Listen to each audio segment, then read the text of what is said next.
All right, we are here. Welcome, everyone. It is time yet again. Good to see. Oh gosh, I tried to find a thing and I typed up the name of this show from like 5 years ago.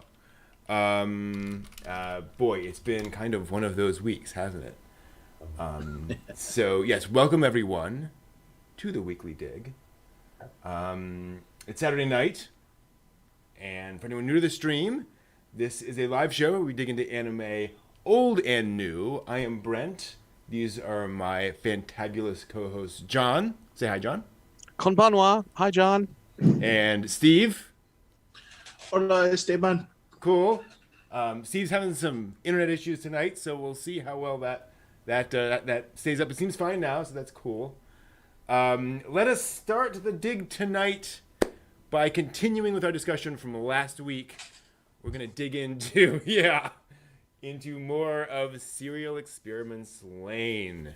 Just be gentle. Steve's Navi is not the updated version with the Copeland OS system. Yeah. So No. You really got to upgrade from that child's Navi, Steve. Yeah. Come on. So we're diving in. Again, we saw episodes 1 through 2, or talked about episodes 1 through 2 before. Yes.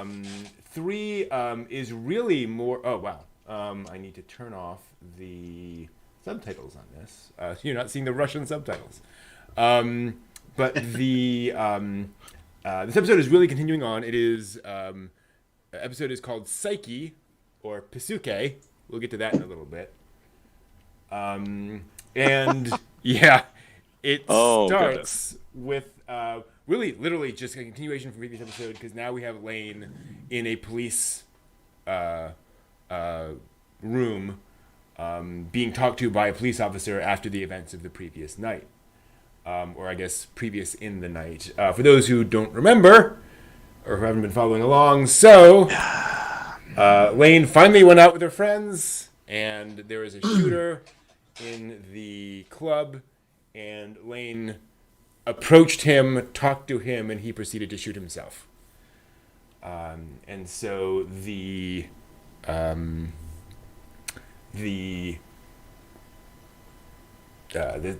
detective is talking to Lain about what's happening. She's clearly not really talking much, not really saying much. I suspect that's also partly because, like, I don't know that she told her parents she was going out that night or any of that kind of stuff, which is of course pretty common. Interestingly, which, honestly, it's not like her parents that would seem really like they would care. even react. No, to that, that's but very true, and we'll see more of that later. Mhm. Interestingly, you see in the background Alice, kind of at the window, and who presumably her parents, which I think is the only time you see Alice's parents in this. So a quick shot of that. They both seem kind of concerned.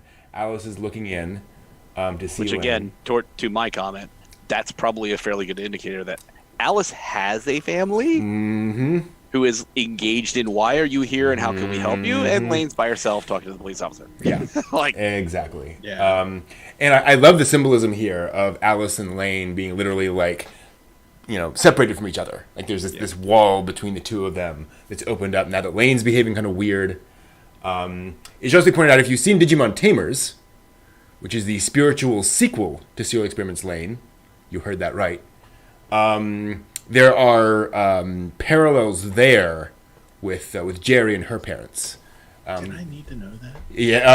I might do a whole episode on the parallels between Digimon Tamers and Lain. Didn't you show part of that at the I did. onsen? Yeah. Okay. Mhm. Yes. So you've seen Because I remember being like, "What?" Yeah. Okay. It goes places. That show definitely goes places. To be clear, Chaki J. Kanaka, the writer of Lain, has said that if he asks a lot of questions in Serial Experiments Lain, Digimon Tamers contains his answers to those questions. So it's sort of, if I'm opening up these sort of topics, how do I think people should behave, if you will. Anyway, so yeah, again, we could talk about that, but also Tamers is like 50 episodes, and that's a whole other thing. Yeah. But Alice is looking at Lain, and we get this wonderful moment where Alice runs in and grabs Lane's hands and says, "Lain, I'm so sorry. I'm sorry for this thing that happened to you. This kind of trauma." John, we will hear that same phrase later, will we not? Near the end of the show. Yes. So this is actually flashing forward like episode 11 or 12 or something, a scene there, and they're just kind of planting the seed for that here in a very intelligent way. But it's interesting how, now we have... I mean, Alice has always been interested in Lain, but now Alice has a deeper connection. Yeah. Clearly, she feels responsible for this. And Lain is now responding more directly. Yeah.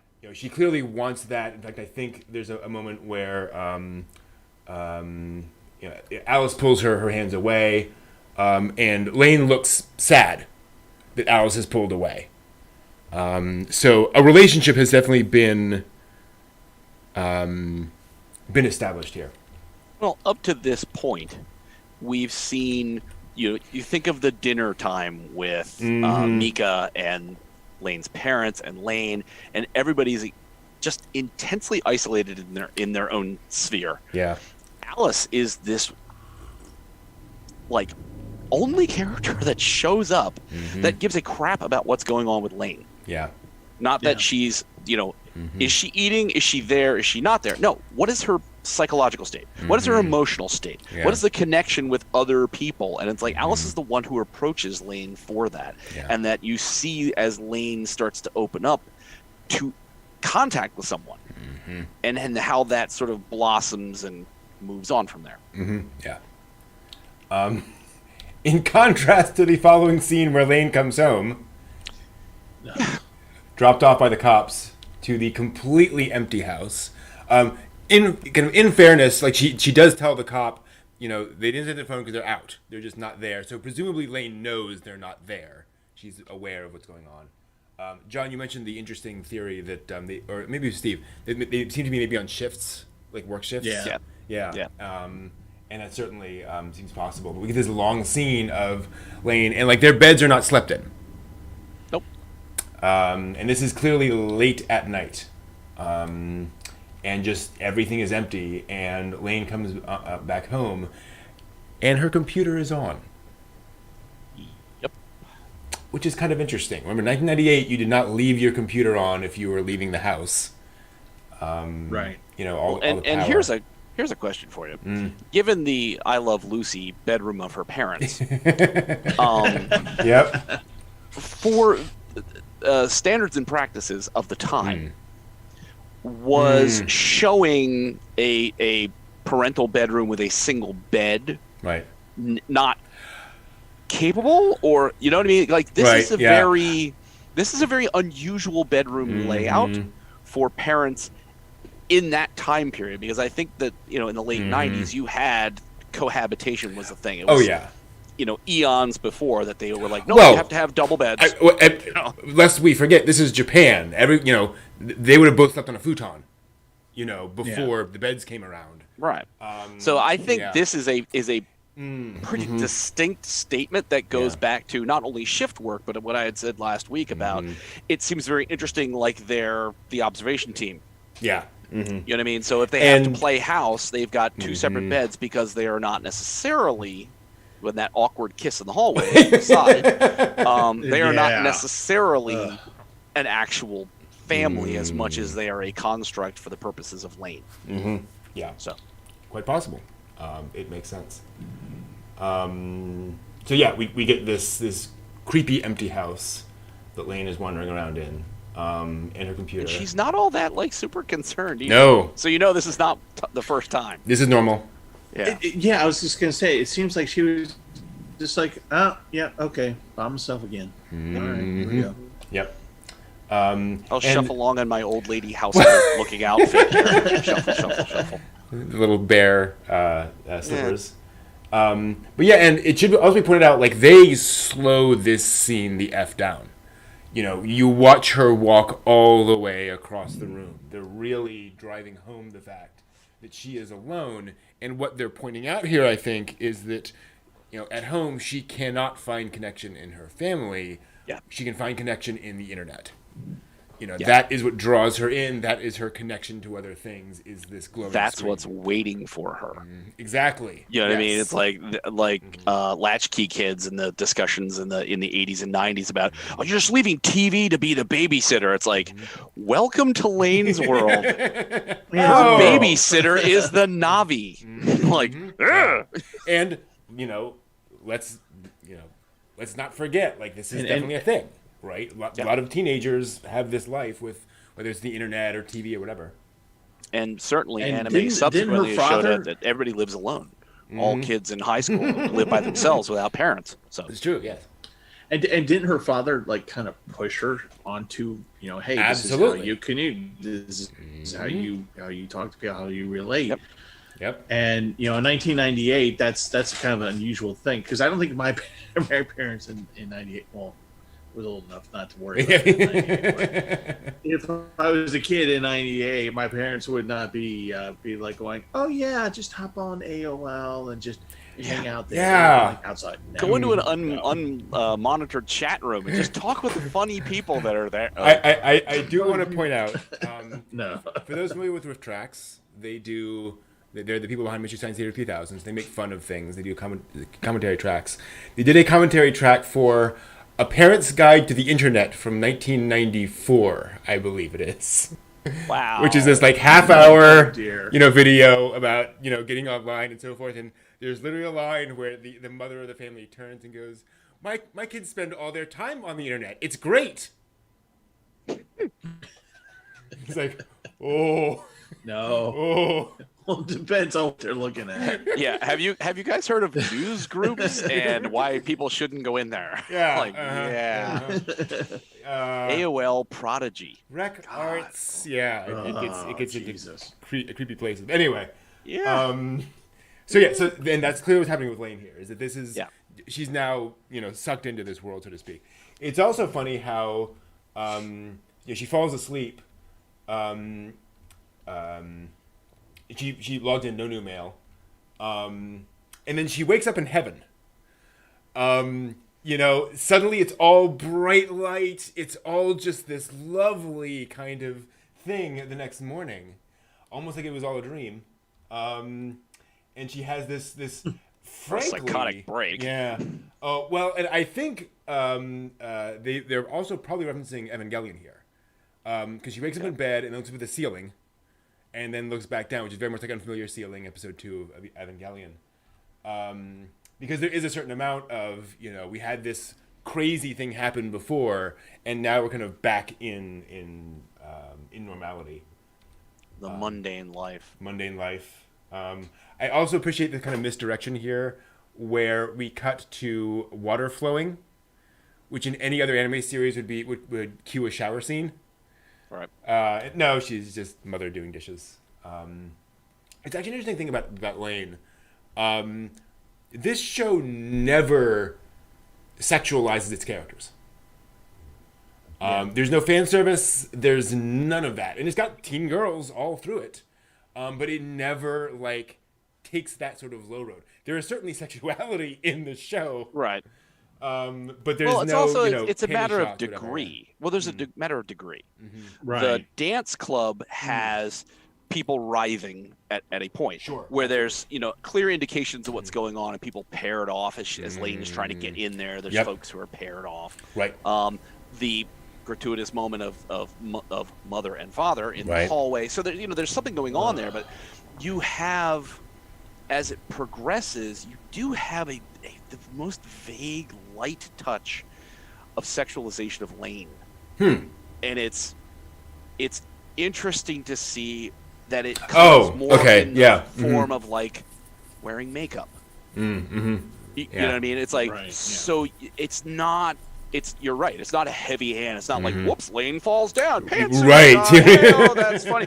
Gosh, let's go into the locker room. Hey, Alice, your boobs are bigger than mine. That's amazing. No, boink, boink, you don't have that. They definitely did not go the low road on that.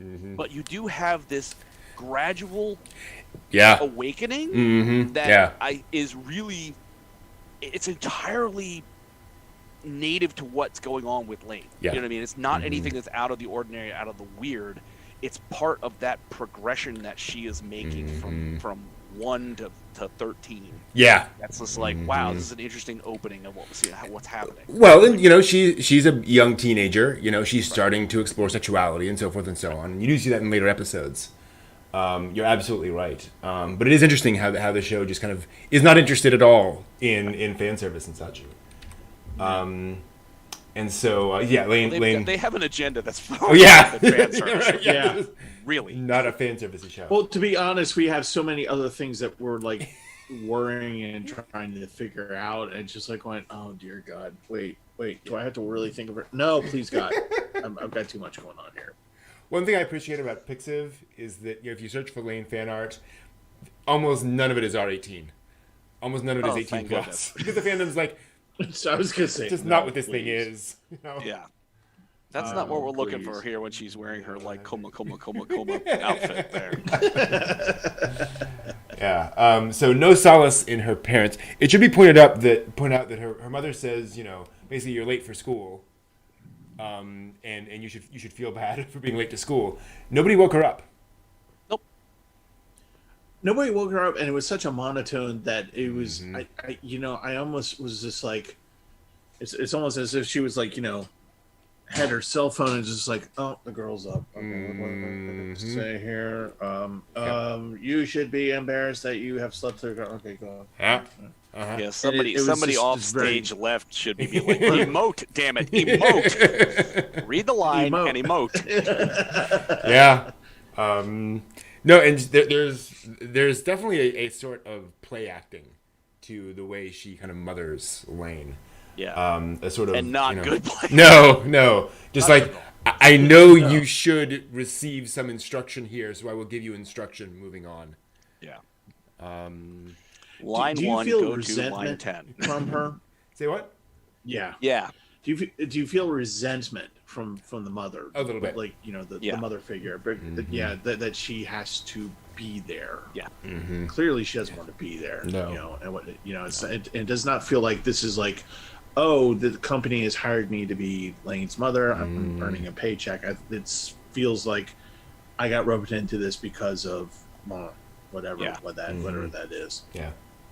More She fast. has to put up with a creepy little kid. Yeah. Another child actor and a guy who it's weird. I forget. Is it? Go ahead. Is it 4 or 5? Or I'm sorry, 3 or 4, where she goes to the older sister and says, you berates her over something, and turns to father and basically says, "That's right? I mean, that's right, honey." I think that's 4. Yeah. Yeah. Mm-hmm. Yeah. Now, it should be pointed out, I have a different theory about that, and about kind of the relationship between father, mother, and everyone else. Morph asks in the chat room, would Lain work if she was a boy?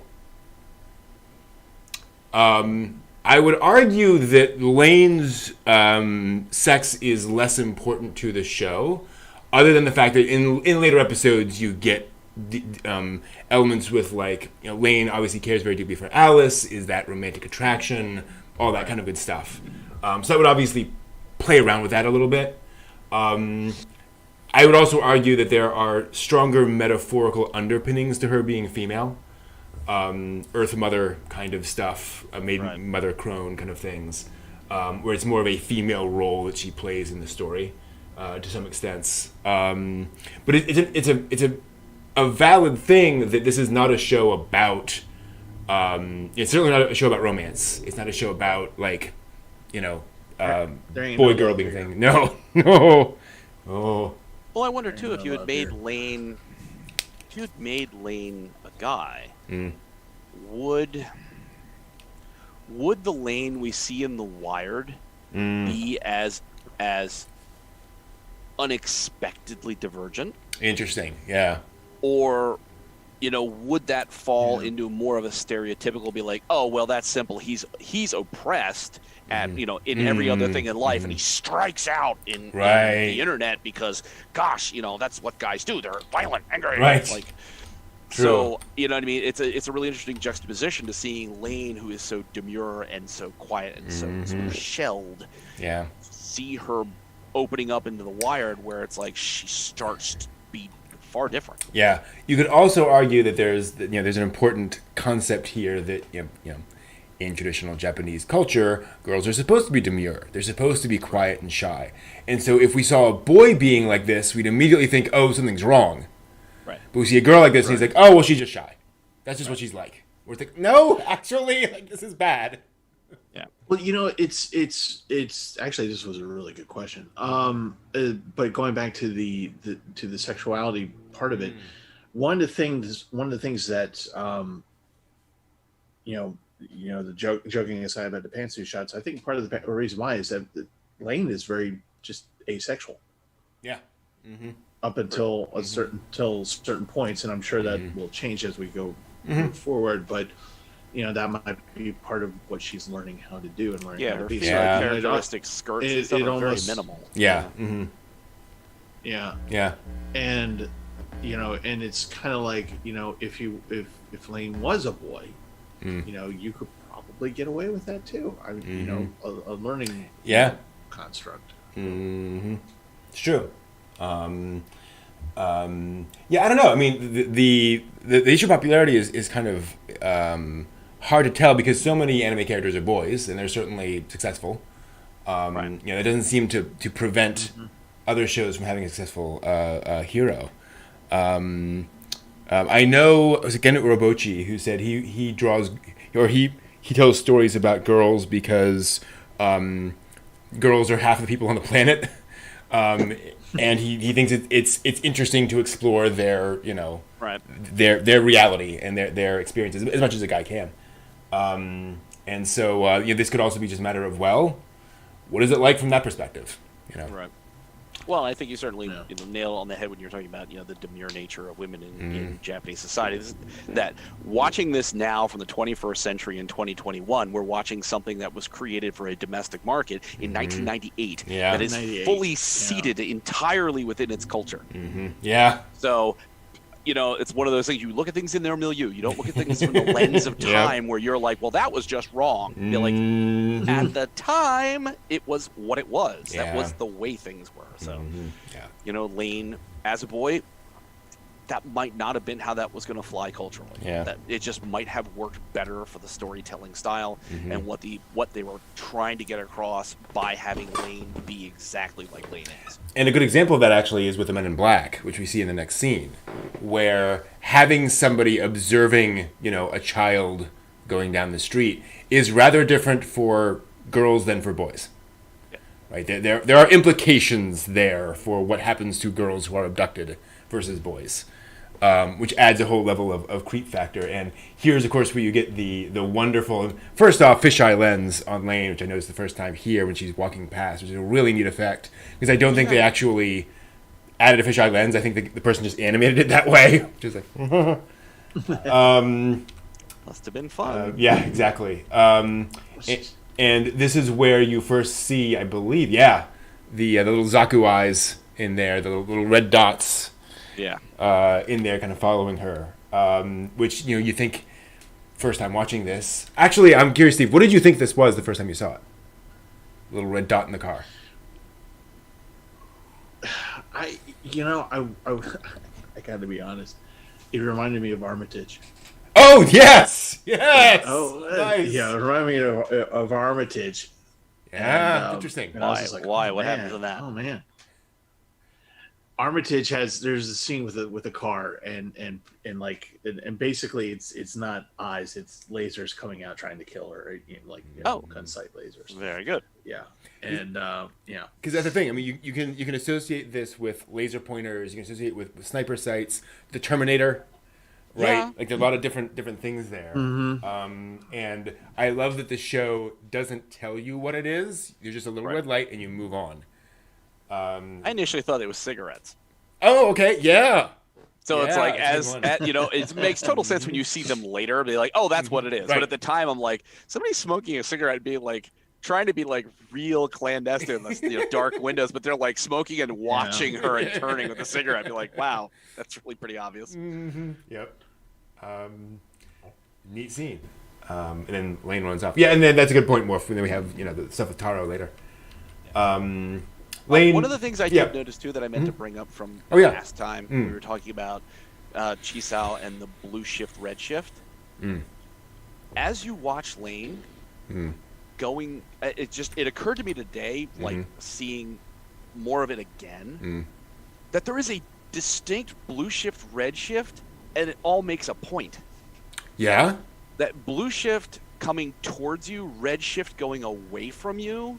As in, how like when they're gauging whether a star or a solar system is coming towards us. Oh, from yeah. There is a distinct blue shift, red shift, and it appears in not only shadows, but it also appears in clothing and scenes where Lain is either going towards someone or away from someone, or she herself is wearing red. Wow. Which, when I saw the red dots, I'm like, okay, there's a lot of reds in this. What's up with all that? Oh my God, it's a blue shift, red shift. Is she going towards things or away from things, or are things approaching her? I'm like, oh boy, I hope that's just me having like an aneurysm and not like the creators are sitting back being like, oh yeah, let's throw this in. That'll screw them. I believe it. This is a very deliberate show. Yeah. That's a great point. We'll have to watch out for that. That's really cool. Yeah. And then she gets on the train, and she hears a voice. This is where we first hear the voice in her head. And there go her pupils again. Yep. Pupils getting a little different now. And she starts freaking out about this voice in her head, who basically just says, "No, don't worry about it. It'll be fine." Okay, great. And it's one of the weird things about the show is that this guy starts talking to her in her head. She hears a few things, has this little conversation, and then we just move on from that. Like that's not the climax of the episode. No, that's just a thing that happens. That's why I think she's got the deep dissociative Nothing like that disorder. just happens in real life. We'll get to that. When the voices start talking to you, start having the conversation. Don't be worried. Oh, don't worry. This happens all the time. And meanwhile, the rest of the buses are going like creepy tags. They're like, oh. To quote the great Craig Ferguson, you talking to God, that's prayer. God talking to you, that's schizophrenia.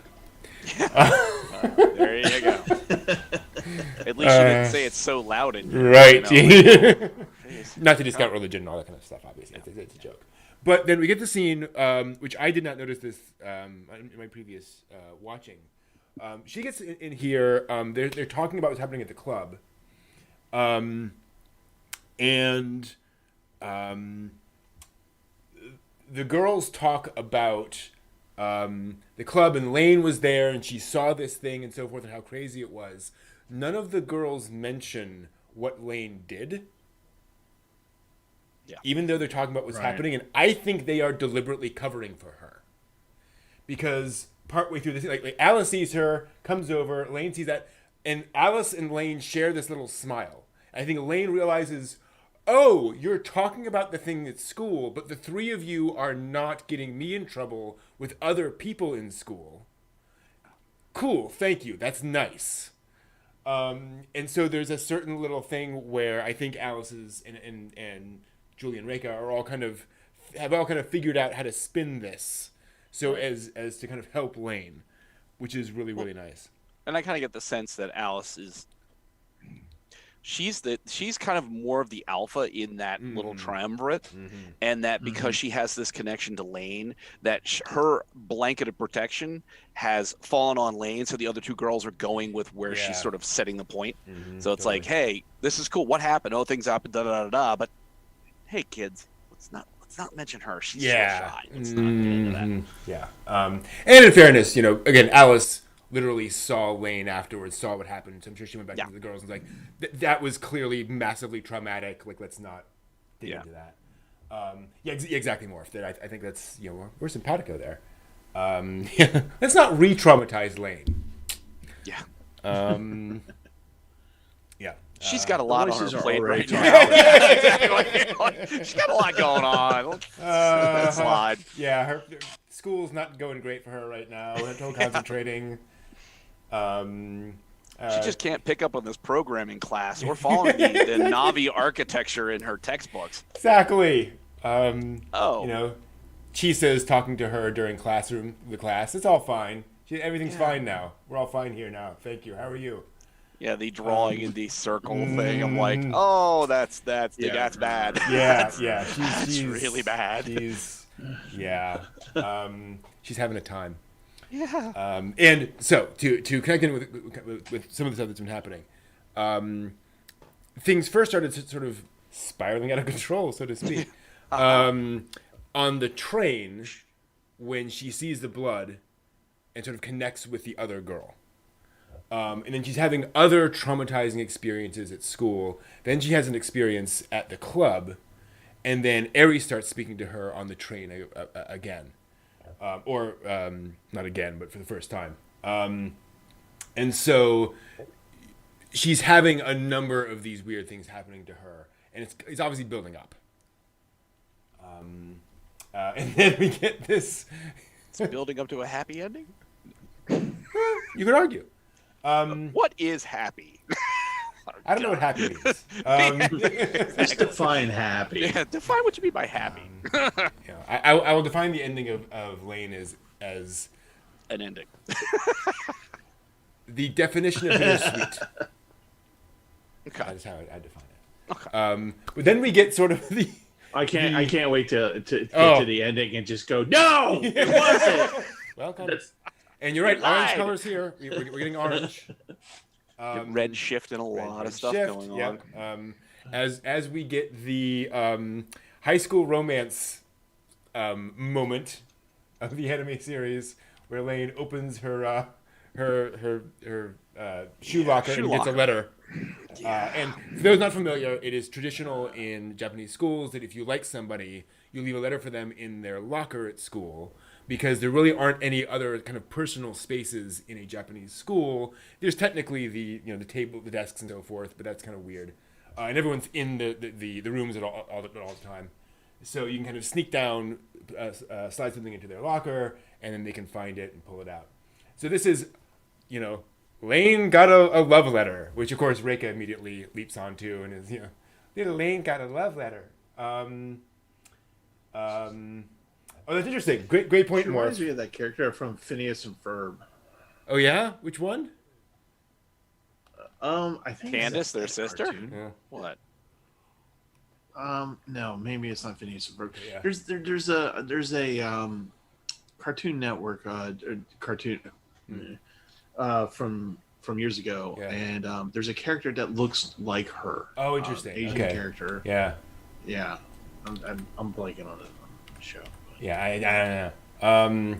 I've seen bits and pieces of Phineas and Ferb, but not enough. That's a great point, Morphball. This is a girls' only school. And, hey, they could still have love letters. Just true. And although Morph is pointing out in the chat room that Kanaka admitted he kept forgetting that this was a girls' only school. Yeah. And so like, oh, you got to, so not really would be necessarily tradition in a girls' school. But anyway. Well, also, I mean, in all fairness, they never really address that. It's not like, hey, Lain, how's your first day at all-girls school? It's true. It's like, oh, it's just, okay. You have to kind of look around the classroom and realize it. Which is also interesting that she got placed in an all-girls school. Anyway. But it does not contain a confession. It contains a chip. A little microchip. Dun, dun, dun. Yeah, who's sending Lain microchips? And I do appreciate that they do, like, it's in a little chunk of foam. Yeah. Just like you would actually find, you'd get it from Amazon or something. It's like, oh, hey, somebody knows how you do this. It isn't just, oh, so it's, a pin's bent. Great, they didn't do this properly. And so, so she goes home. And I'm trying to remember what the next big thing is. Again, things are kind of weird. I mean, the part where her father, who doesn't even look at the chip and says, I don't know what it is. Yeah. It's like, dude, you didn't even look at it. Yeah. Oh, I've something else I wanted to point out. So the scene where they're where they're talking is the scene where Alice points out, we were talking about before, that isn't it weird that we're all like not massively traumatized by the shooting that we all witnessed. Yeah. You know, like we're just chatting about this thing, like we didn't just see a man die in front of our eyes. And they were talking about how he was cute. Yeah. Desensitized pre brains blown out. Yeah. I would argue, as we discover later, Siberia is a very special place. So it is possible that is Siberia's unique effects on them. It's causing that, because you don't see that anywhere else in their lives. You know, they seem perfectly well adjusted elsewhere. It's almost like when they're in Siberia, strange things happen and they're not affected the same way. So who knows? That's one possible explanation.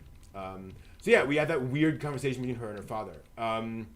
Now here's another piece of evidence where I think it becomes increasingly clear that Lane's father is checking up on her sort of existentially.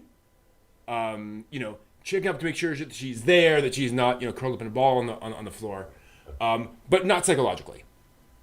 You know, he's not really interested in what's going on, and as you mentioned, he sees the chip and just goes, "No idea."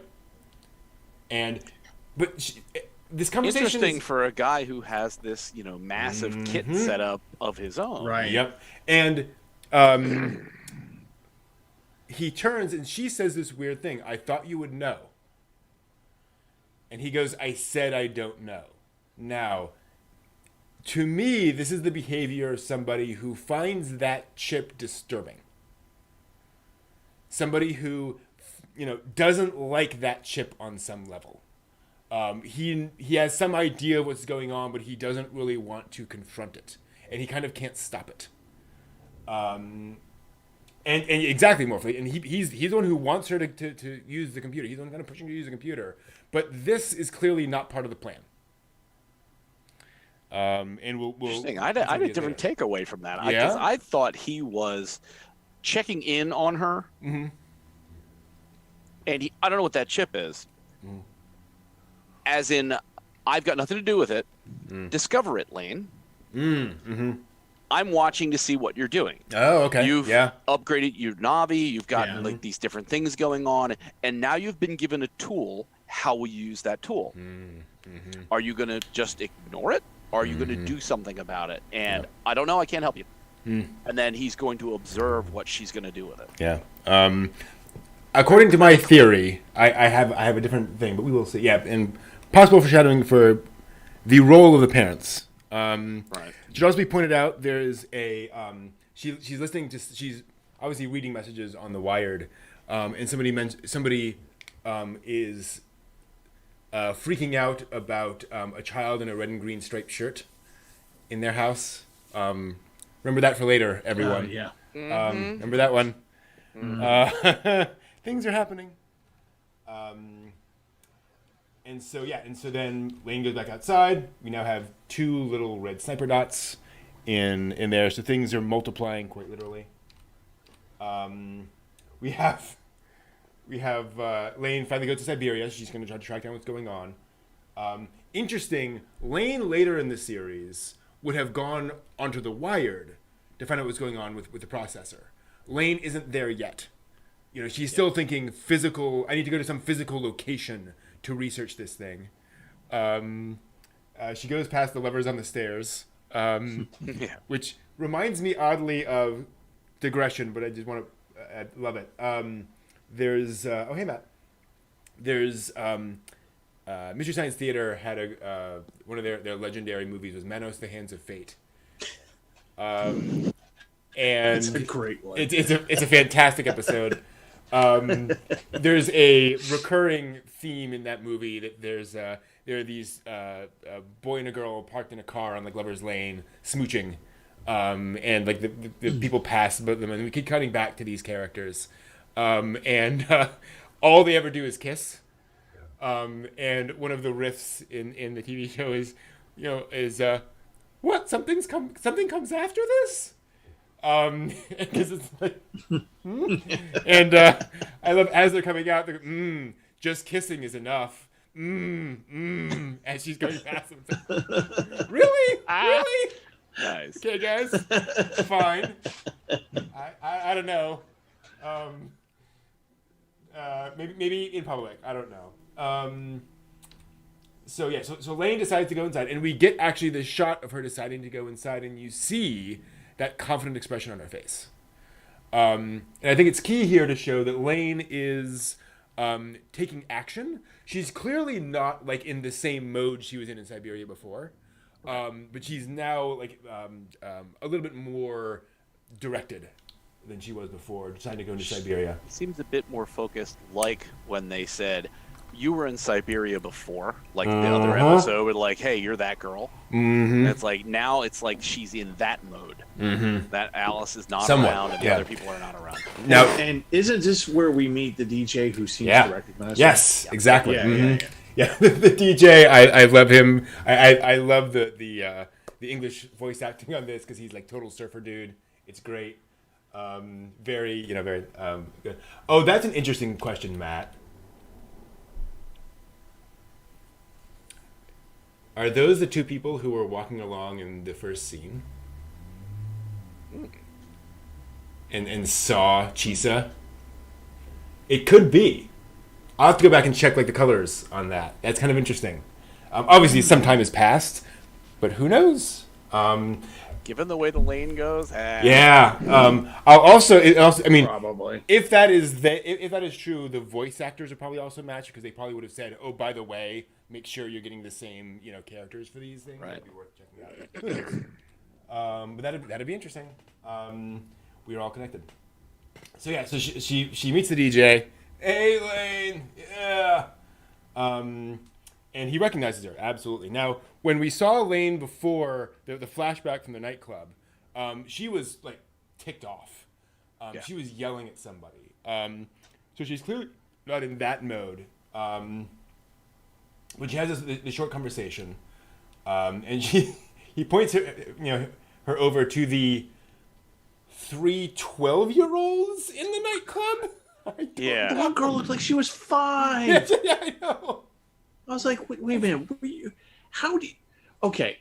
I used to sneak out when I was a kid. This is a 0 to 18. But not at that age. Come on. Not at that age. At that age, I would get outside the window and I'd probably go, I don't know. What do I do now? And thing to go to a club. And I do. And granted, we have 14-year-olds in the club. We already know. Yep. Yeah. I also wonder if this isn't also sort of a commentary on how society would evolve in the near future. That, oh yeah, kids just go to clubs like this. This is just normal. We've gotten to that point in society where, whatever, it's fine. I don't know. Well, also think of the early days as we were joking around about AOL. Yeah. If you flip Lane's world into a cyber reality, a chat room, a club would be a place where you would find people of multiple ages, including children. Yeah, very true. So, so you get Taro, Mew Mew, and I always forget the name of the other kid. Guy. Boy A. Guy. Boy A. and they're all hanging out. And Morph, that's a good theory. But we'll get back to it. And so Lain asked them the question, and now Lain is like walking up to people and asking them questions, something she would not have done 3 episodes ago. And ask them what the heck this thing is. Taro freaks out and gives us some handy exposition about the Pasuke processor. Not Psyche. Pasuke. I will say, knowing this show, I'm going to assume that the original staff was like, no, pronounce it this way. That's a thing. Like, it has to be pronounced this way. Okay. Like, there's some reason why it's not just called the Psyche chip, the Psyche processor. All right. Yeah. It could be blue. You're absolutely right, Morph. A lot of blue in this scene. Yep. Weird things are afoot. Things happening. And I do wonder if Weird that things afoot in Lain. No. Yeah, hard to believe. Shocker. Shocking, absolutely shocking. But yeah, and I do wonder if calling it Pasuke isn't trying to add some distance to saying this isn't literally the psyche chip. It isn't literally like changing your brain necessarily. Right. But it is, kind of related to that. Could be. I don't know. Unlike itself. Exactly. Blue Shift also, Lane has approached them. Mm-hmm. Yep. So that the Blue Shift is her approaching them to ask about this chip where Lane wouldn't normally. Yep. Totally. I agree. You also see in this scene actually both blue and red. You see blue and red shafts of light, indicating that there is kind of, moving forward and coming away, in a sense, in this scene. Well, presumably there's somewhere in Lane that need to approach, and yet it being, trying to draw back to where she was in episode 1, where she would have been away from these people and not have approached them. So. Yep. Taro asked her out on a date, which, smooth 12-year-old. Blue Shift, very strong Blue Shift. Yep. Taro's a bit of a player. Just gotta say. Mew Mew is not impressed, but we then get this kind of surprising scene because we go back to the approach to Lane's house, but it's Mika this time, Lane's sister, coming home, and I appreciate this show's shift in perspective because again I think a lot of folks at this point have this theory that the parents and the family are in on it, right? Mika has no clue who these guys are, the Men in Black are. Yeah. Right. So clearly there's multiple, factions at play here in what's going on around Lane.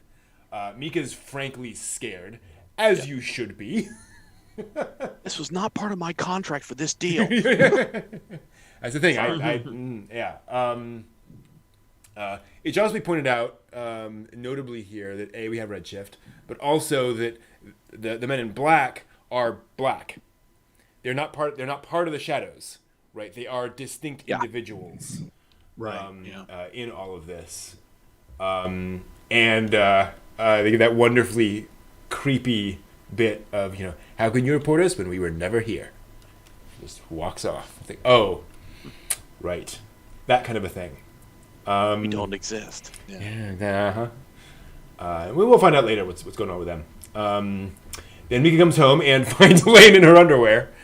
And again, speaking of sexualization, I do appreciate that. This is the least unclothed you ever see Lane in the show. And she's just sitting there working on her computer with a little. And it should be pointed out. Those are little grabby things for computer chips. You press the one side and the little prongs come out. The little fingers. Yeah, exactly. Surprise so, it, yeah. Because I didn't see, it's Carl. Initially I thought why does she have a syringe in her mouth? No, it's computer equipment. Heroin's a hell of a drug. Exactly. What? That was it. Well, so too. My guess at this would have been she's reducing her static electricity. Yeah, exactly. Element. That's why she says. Yeah. In fact, she has this very mundane conversation. Yeah, it turns out that you got to take all your clothes off because static electricity. I'm installing this process or whatever. And Mika's shocked. Mika is clearly surprised by this, partly because Lane then just kind of turns to Mika and says, welcome home, big sister. With a creepy ass. With this totally, I'm just going to see if I can get to it. Yep. I'll murder you later. Yeah, exactly. Jeez. And interestingly, also, it should be pointed out, she's saying it to us. Yeah. Right. Has Lane smiled before? Well, kind of like an uptick of a beginnings of a trying. Yeah. Trying. Yeah, nothing but like not an that. actual. Not like that smile was so, psychotically fake. It was, it'd be like if I said to you all, "Hi guys." We all float down here. Here. Hey, Georgie. Oh no. No. Oh no. That's the thing, and you're absolutely right. And like when Lain was talking to her classmates and they're covering for her, she had a bit of a smile on her face and so forth. But totally nothing like this. No. Lain has found her element. She is happy working with computers, doing the computer thing because computers, yay. The wave of the future. Yeah, exactly. And just to underscore this point, the anime series literally pixelates at this point. The screen gets all pixelated and sort of grainy as though Lain is turning into a JPEG. So yeah, it is. Things are happening with Lain at this point. She is literally getting into computers. In multiple ways. Yeah, her picture went from 480 by 240 to like something even lower res. Yeah, than that. exactly. Wow. Pretty crazy.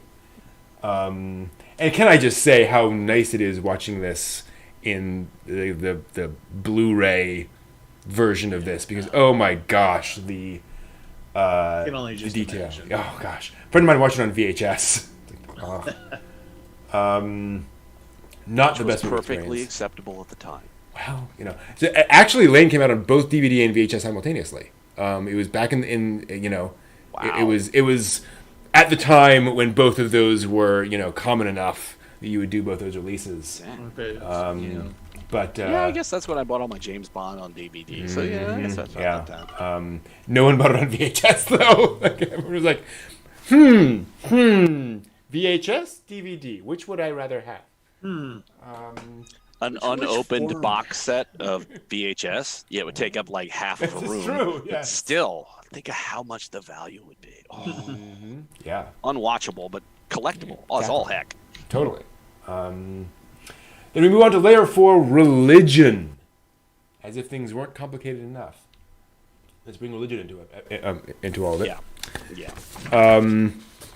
And so we get Lain hooking up a computer, and again, it needs to be said, this is all very late 90s accurate PC equipment. Yeah. Ribbon cables everywhere. Yeah, cables everywhere. The memory module lock-ins. That's probably nice. like a whole, what, PCI? 5 megs of Something like that. of Yeah, memory? pretty crazy. And so Lain is still working on her computer, but we have transitioned. Look at how much stuff is in her room now. Yeah. It was one computer before, now there's stuff everywhere. I love the little like vent fan on the side of the one thing that's like a freaking blower on an AC unit, which is probably what it is, like literally just an AC unit. Yeah. And then, obviously the issue that's not said, but this is all coming from somebody's Yeah. bank It's right account. around. Yeah. And the Yep. only bank account that's going to be coming from is going to be her father. Yep. Yeah, her father's absolutely bankrolling all of this. Yeah, So why is he so vested in her having more and more stuff? Other than his statement, what is it, that the wired is for communication and information and it's not reality. It's like, yes, father, but you are like basically shoveling money to her to go and do crazy stuff. Yep. Stop it. Absolutely. And Yasuo Take looks her out to in. dinner, but take her to a movie, something, anything normal, please. No. Interestingly, in the Lain PlayStation game, her father's gone on like a business trip. Her father's not there at all. And so I wonder if there's sort of a bit of relationship there. But yeah, Yasuo actually looks in during the scene, and he does not look pleased, I'll be honest. He looks a little uncomfortable with what's going on there. Not sure. It should be pointed out, half of his eyeglasses are shrouded. Yeah. Typically when eyeglasses are shrouded, that means somebody is very internal. They're thinking about things. They're trying not to show themselves. So there's a certain sort of duality here between he's open, but he's also closed. They're trying to be both of those. I think you've got the blanked side is the project coordinator who's watching in on his subject, and the open side is what's left of his humanity, concern for a small child. Yeah. Or something even more complicated than that. I think he's resentful of the fact that she's making a rig that's probably, and I'm not joking, It's nicer than making a his. rig that's Yeah, basically, and or can compete with his, and maybe that he's worried that she's eventually going to figure it out, whatever it is. Quite possibly. And then he's going to go Gendo Akari on her, and Oh yeah, how well that works. Yeah. Well, the last episode, what she hears on the train is "You are not alone." That's like all I can think of is like, "You are not." Oh no. No. Is there going to be clapping? Is there going to be clapping? There better not be. Yep. Good job, Shinji. Good job. Hey. And so Mika actually is the one who starts talking. Here's where the theory that that they're all in on it starts to get a little bit weird, because they have a private conversation where Mika goes, "Lane's acting weird," and Harley goes, "It's fine, don't worry about it." And it's like, if they're all in on this, they should all be knowing what's going on. So clearly something even bigger is going on than any of them realize or expect.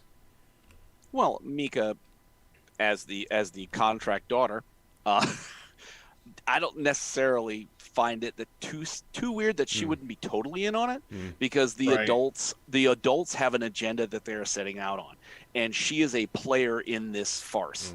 So they're not filling her in. Lane's acting weird. It's like, yeah, because you're just expecting Lane to do normal things. They're waiting to see where Lane's going.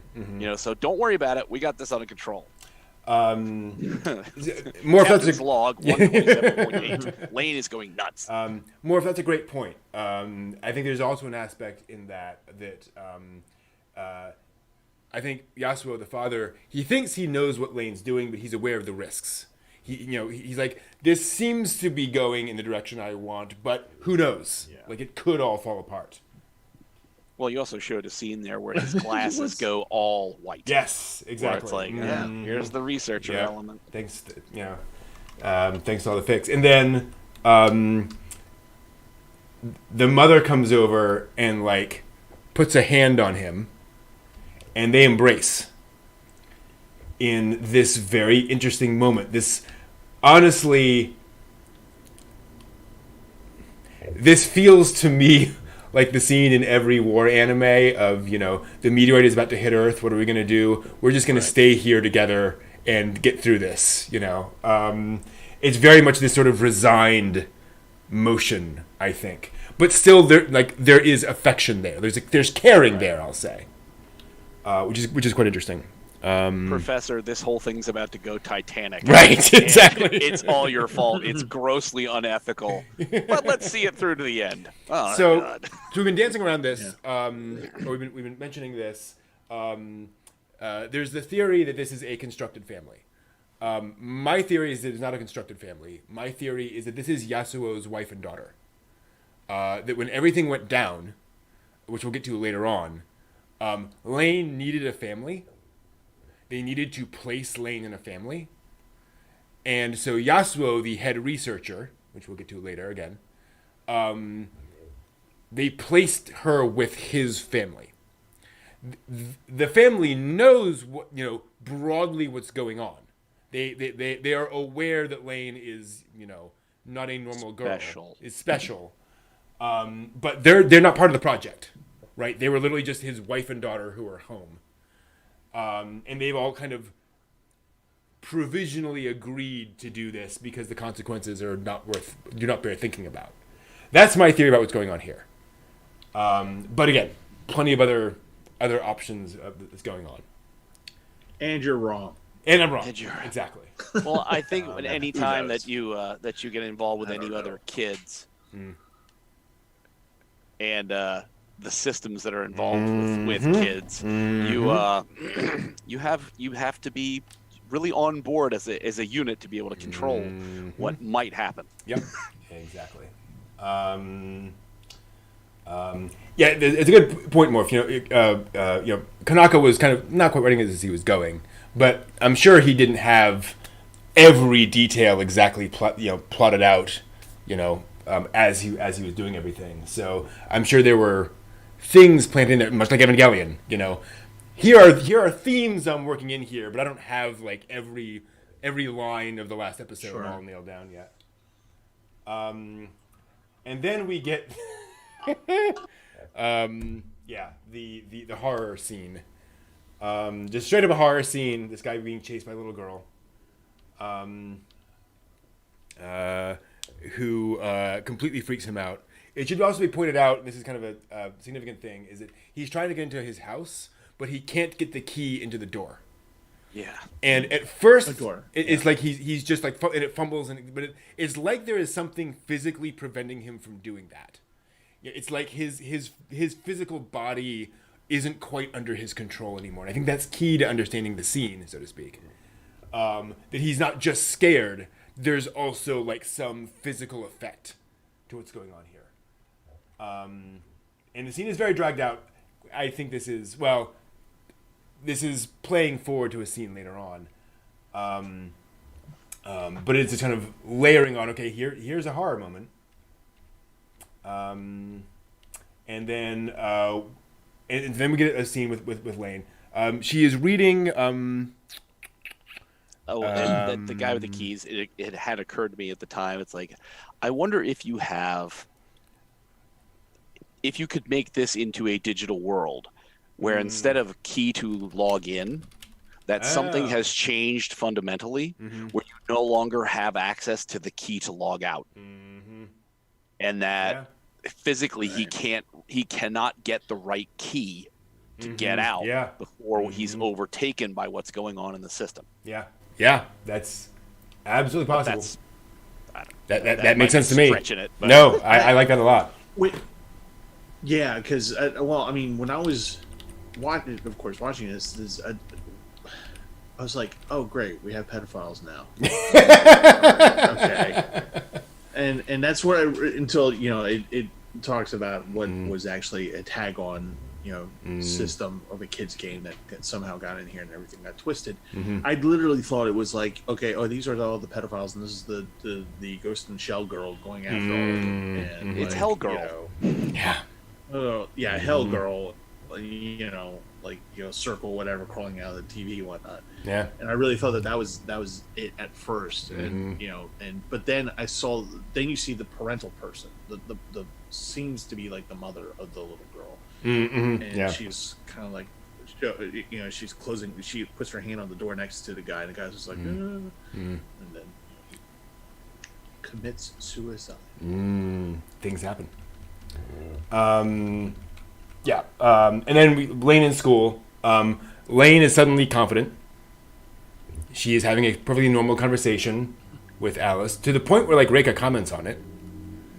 And says Lane's fine. By the way, Lain is reading Hacker Heavens Volume 5. I've Googled that. It does not appear to be an actual book. It might have been at the time. It might be a Japanese novel of some kind, Japanese novel series. Right. But I haven't been able to track that one down. But I'm sure it's there somewhere.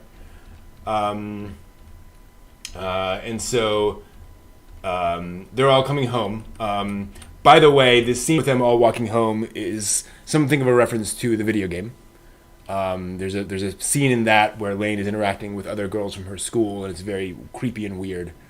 And so this seems to be, and it's literally from across the street, same angle. So I think they're kind of doing a similar thing here. But it's great. Lain's normal now. It's going to be fine from now on, right? She's fixed. She's fixed, right? Sweet. No, because the voices keep saying hi. Yeah, exactly. Yeah. No, because Alice bumps into a girl. Oh my lord! What? I don't know. The little stuffed animal the girl has. That's the exact same stuffed animal that Lain has in the video game. It is also the exact same stuffed animal in Omnipresent and Wired, which I'm going to get for a minute because this is important. Which Brent has right here under the desk. Da-da-da. What's reality? What's digital? Oh, God, no. So this is the official art book for Lain. And one of the things in here, which I'll see if I can find real quick, is a short comic that Abe made about Lain. Hopefully I can find it in here. That looks like it. That was like part of it. Lots of great illustrations here, which again is good. Oh, there we go. Because it features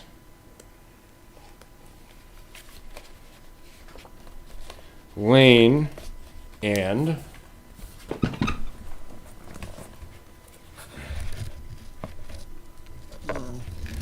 Cutting up the cutting up that little dog thing. And the reason she does that, by the way, in case you're curious, by the way, it starts talking to her, which is great. It starts barking at her. But she's barking mad. Mm-hmm. Yes, indeed. It doesn't show that. Okay, never mind. But yeah, stuff happens. So She cuts there's it a with reference. The data dog, and it has Well- another chip. In the game, yes, like the dog has electronics inside it. Ooh. In fact, there's a whole theory about what's going on in the game, which I'm not sure about yet. But anyway, yeah, that's a thing. Oh, and you're right. Kanaka loves dolls, rather. Dolls are very much a theme in Kanaka's work. So, wow, we've just found a thing. Cool. Yeah. Wow. All right. So Bike-chan is the name of the character. Yeah, that's a thing. So we come back to Lain doing her thing.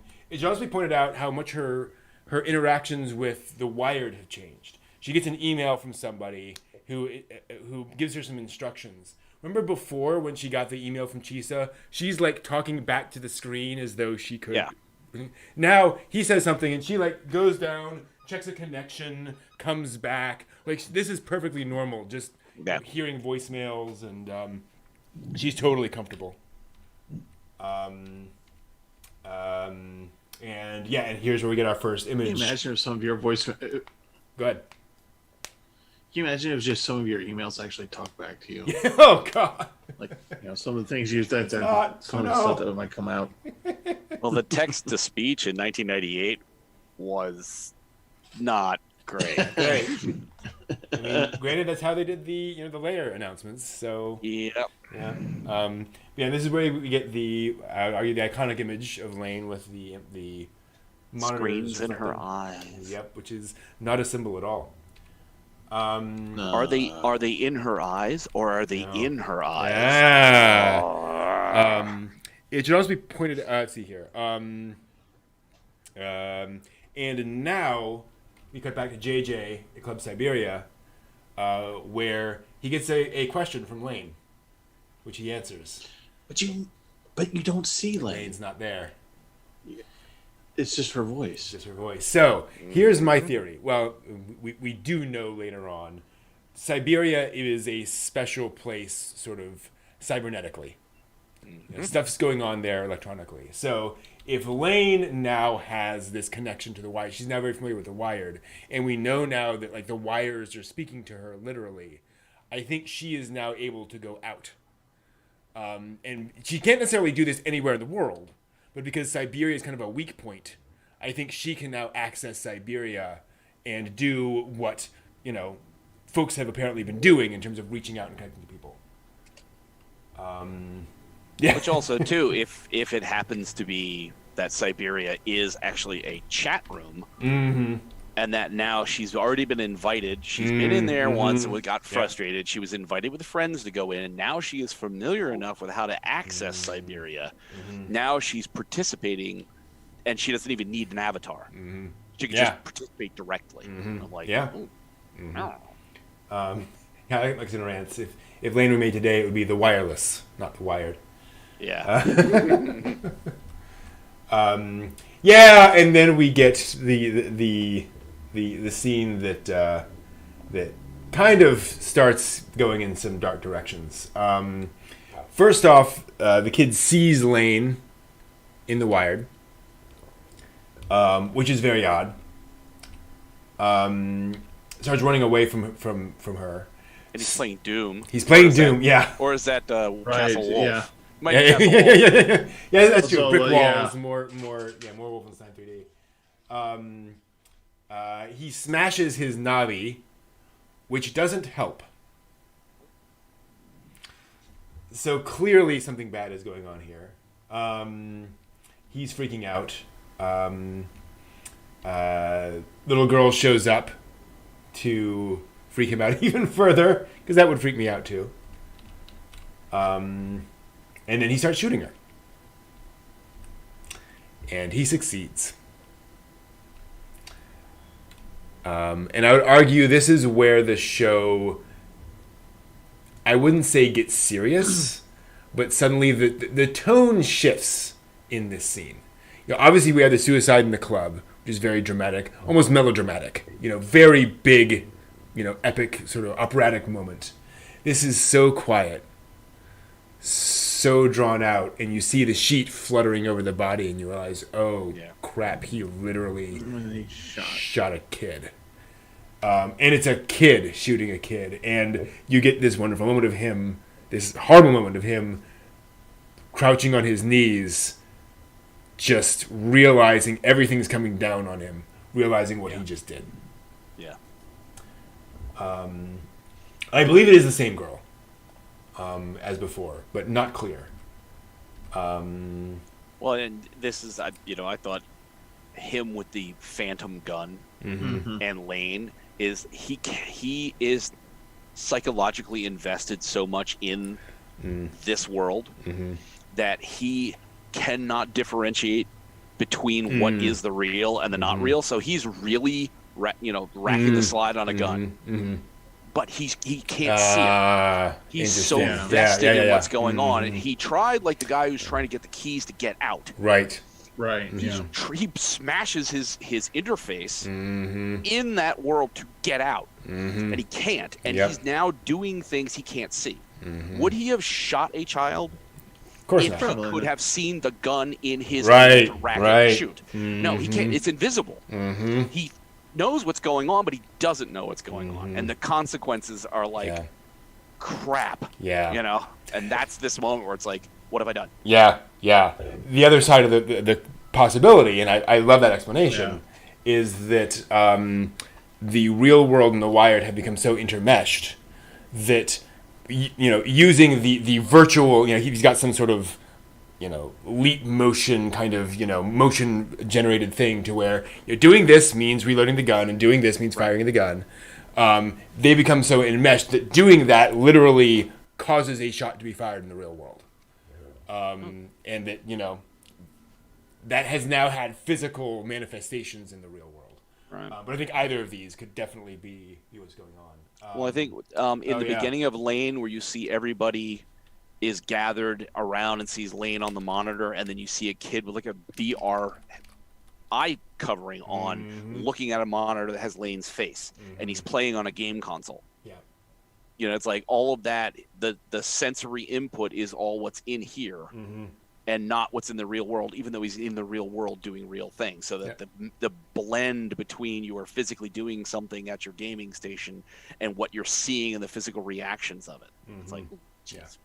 It should also be pointed out, and thank you, More, for reminding me of this. I had forgotten about this. In 1997, a 14-year-old boy, apparently, killed a 10-year-old and an 11-year-old in Kobe. And was arrested in 1997 and later confessed to both murders. We don't know his name because he was a juvenile and all that kind of stuff. It was gruesome. And he a letter was sent in which he claimed responsibility and began with the phrase, "Now it's the beginning of a game." Now, I am not suggesting that Konaka was necessarily using that as the inspiration, but as Morph points out, putting that in the anime was a very controversial, difficult decision. They couldn't show blood. They couldn't show all sorts of stuff because of the potential connection to these things. And obviously, they're not doing the same thing here. But boy, yeah, that's a thing. If you are curious, look up the Kobe child murders. That's the Wikipedia article. If you want to go down that road. But yes, there's a certain amount of this. And Lain is looking. Lain sees this in her blue glowy thing. And again, it should be pointed out, speaking of sexualizing, in other anime series, this would be glowy anime nudity. Right? Nope, they don't go down that road. Thank you. But she's looking on and she's sad. Or she's at least disappointed. Like, this is not how it should have turned out. Right. And then we get, frankly, info dump of what was going on there. And as you mentioned, John, there's a Doom got connected up to Minecraft. Yeah. And a bunch of little kids got into this murder game. And so bad things are happening, obviously. We get a sense of it. And then we get a really important scene, I think, with Yasuo, where he walks in on Lain and he's impressed. He likes what he sees in terms of what's going on here. But he asks Lain, what's going on? And she says, she turns around and she goes, "Don't worry, Daddy, I'm still me." What does that mean? Way at all. Exactly. But yet, well beyond kind of that creepiness, it's like, what does that mean? Right? Who are you? Who is any of us? Nobody stays the same person forever. We all evolve. We all change over time. So it's this very interesting, and it's in a sense a very childlike response to things. It's okay. I haven't changed. I'm just the same old person. No, you're not. No one ever is. Yeah. No. Did you notice that her super mainframe was the HAL Power 5000? Ah, yes, I've forgotten that. It's a great point. I was just like, wait a minute. Got a big glowy eye thing floating around in there. I'm like, jeez. Yeah. Go ahead, Lain, say it. Open the pod bay doors, Hal. Exactly. Oh. I can't do that, Lain. Kill all humans. No, wait a minute. Exactly. And yeah, there we go. And we now see her going into computer code, and this is assembly, which is a very low-level computer code. Yeah. This is very, very hard stuff to write in. Nobody writes in assembly anymore. Even at the time, it was. Is it harder than BASIC? Yes. Yeah. Is it lower level than BASIC? Nothing's lower level than BASIC. Yeah, exactly. Yeah. No, and for those curious, assembly is basically the code that you write to interface directly with the hardware. So these commands are literally, take a byte of data out of here and put it into register number 3842. Compare that. Is that greater than or less than this? If it's greater than, go here. If it's less than, go there. It's very simple stuff because you're dealing literally with the little memory registers and just the comparison logic to go back and forth. And so C and so forth, all those things compile down to assembly, which then gets translated directly to machine code. Sorry, wow. Programmer talk. That's a great point, Morph. I think you're absolutely right. In that in this scene, in a sense, Yasuo is laying out the themes of the show to Lain. You are in this new environment. It can change you. And Lain refuses to believe that at this point. No, Daddy, I'm not becoming the evil goddess of the internet. Pretty much. I'm still the Well, same I think person. by the point of telling her, the wire's not reality, it's too late. Mm-hmm. Yeah. You know what I mean? It's like if you had put the brakes on this train when she turned her first Navi, her kid's Navi around, then you could have probably gotten this on a different track. But you fostered how this was going to go. Oh, yeah. You watched it and you let it happen. You let her get the extra equipment. All this, you cut the credit card, everything would have slowed way the hell down. Right. But I would argue that that's his job. Yes. He has to. I don't think and that's also an argument. more. I think yeah. that seems to be the evident and, fact. And further in detail, I think that is, it's not just his job. That's what needs to happen. He realizes that Lain needs to connect to the Wired for other big plot reasons. Right. But he's trying, and I think because, and we'll get to this later. I keep saying this. He's not. He does not feel responsible for her psychologically. I don't think that was part of his job. And so he didn't really know how to relate to her. But now that he's seeing where this is going, he's trying to play that role. He's trying to sort of probe her psychologically to say, is this going in the right direction?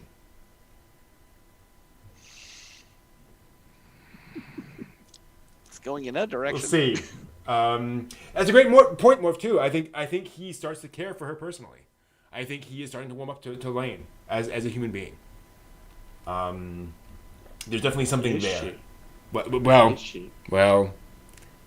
this is one of those things. We'll get to that. As we learned from Professor Hodgson, I think think so. Hodgson. Mm-hmm.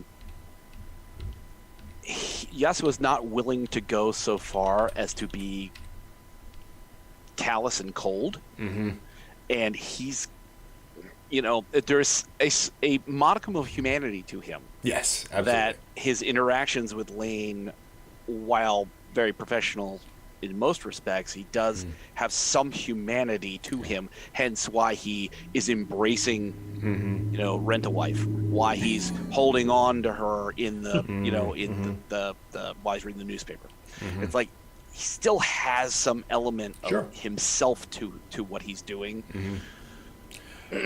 Also, for a little better, Well, and in fairness to Yasuo, if you are in the same house as the mother goddess of the internet, you're gonna tread really effing lightly. So it could be he's like, oh, this is going in directions I don't want to not just get emotionally involved, but I don't know how to relate to this individual. Right. Yeah, this is just beyond me. Who knows? He should try bringing her offerings of cookies and milk. Right, exactly. Yes. And please don't hit the history erase button. Cookies. Have some milk. It'll be fine. And you're absolutely right, Morph. I mean, they are technically to both the his previous family. Yeah. We don't talk to them exactly. Yeah. They've been sent to the cornfield. Right. Oh no. And in this we get a bit more of the sort of misinformation of the Wired we talked about before about how prescient the show is about. This is not the internet is not the great treasure trove of humankind's knowledge that you can just access instantly. Like it's full of BS and people screaming at each other. Yeah. All caps. Right. Exactly. You're wrong. If only in 1998 they had known what emojis were. Oh. Yeah, exactly. Everything would be better. But she starts seeing little red lights dancing around her room. Yeah. Yes, she does. And again, love the show's symbolism here, where we see this, and even if we've seen this stuff before, we're like snipers. Yeah. Right. That's what red dots on a wall means in a show like this. I can solve your internet goddess problem. Exactly. Yeah. That's a great point, Matt. Actually, if Lain is this constructed being, or is at least not what he thinks it is, Yasuo would have no idea what personality she'd have. So there's this girl, and she's interacting this way, and he doesn't know how to relate to her because he doesn't know where she's going. That's a good point. That would also factor into how he's related to her. I would say she's going off the rails on the crazy train. Or she lives in a very crazy world and is trying to make sense of it. Keep singing now. Yeah, I agree with you there, Morph. And so Lain gets really pissed off. And again, think about how different Lain is here compared to episode 1. She has this visceral emotional reaction. She's angry. She's feeling violated. As the things, and I love how she looks down and she starts. No, not at all. And she looks down at them and she's angry, and they're just murmuring at each other. They're just having a conversation very casually, like this isn't violating at all.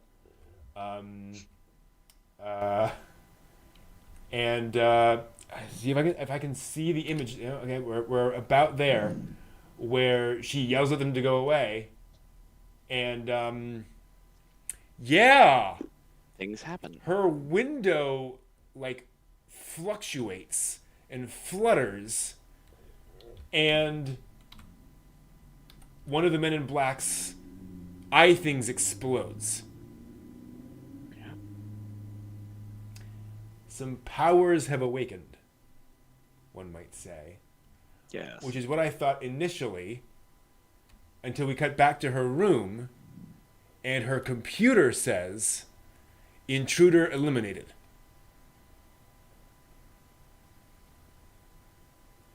So that wasn't just some psychic, X-Men power she just used. That was a firewall. That was some software on her computer that did something, out there to make that happen. Yep.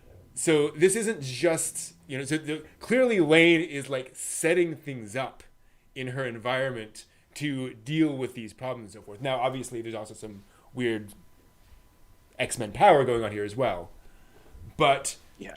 there's multiple levels in here, which I really, really love.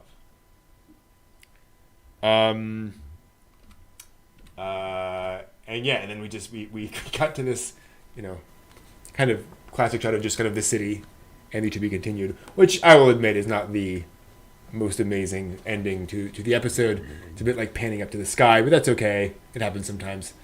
You've got a lot to think on. Yes. So Well, at this point, it's a minute to I was recoup just gonna say, at this Yep. point, you're just like going like this, going, "Oh, please, God, something horrible." Thank you. Yeah, exactly. Yeah, because Lain is suddenly, Scott Summers. It's like, okay, this is not where I thought this would go. This is a little creepy. Good to hear that, Spin. Welcome. But yes, things have definitely progressed plot-wise in Serial Experiments Lain. So, Steve, what are you thinking about the show at this point? Everything inside my brain case thing hurts a lot. Syntax, communication, poor now. No.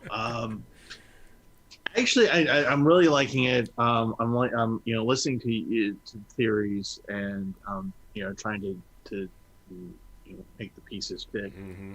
And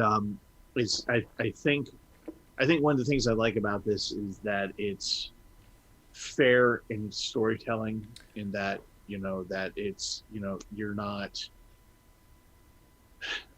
There are red herrings, but it's not meant to like really just to F with you. I think it's just more along the lines of this is what the story is, and these are the avenues we go down, and then we finally stop and we have to go down another avenue. Mm-hmm. And I think it's fair in that it's not like a whodunit mystery where they keep the facts away from you. Yeah. You know what I mean? And so you cannot possibly figure it out. They throw everything at you, and you're just like, and it's up to you to figure out going, okay, well, this makes sense. This doesn't make sense. And then I put it together, and oh my God, ow, my head, piercing pain right here. Mm-hmm. And, but no, it's fun trying to figure it out, and I'm enjoying the heck out of it. Cool. So, despite the mental trauma. Yeah, there are definitely times when it feels like Lain is a 50-episode series, and they just plucked 13 different episodes out of it. Yeah. Where's the rest of it? Yeah. John, what are your thoughts at this point on the rewatch? I never noticed the red-blue shift. Yeah. First time That's around. a great... I spent so much time being like, And blue here. what's going on? How's this happening? It's a very blue scene. Should we point out? Yep. Yep, you're right. And it's like that got, it's not that it distracted me, but it started me at looking at like, what? Okay, what did I miss? We talked about Chisao, and then like how when she shows up, there's this blue strange shadow, and these red strange shadows. And it's like, okay, now I got to go backwards and think about, now where did I see all this stuff? So it's the rewatch has been more of that. It's like, okay, I'm starting to see more things I didn't see. Yeah. And I'm having to go back and remember the things I've already seen twice now. Yeah. And then to plug in what I'm learning going forward to the things that happened before. Like, okay. And for those of you watching this who feel, oh my gosh, what is this show? Or, I must be dumb for not seeing any of this stuff. I never saw the red blue shift, and this is what my 4th time watching it. So it is totally normal to not see a lot of these little bits and pieces because it's not obvious. And I'm, and blue screen of death. Good catch. That's interesting. Yeah. Blue screen of death. Blue screen death. Ooh. General protection fault screen. Yeah. It's a blue screen. Yes, I wonder.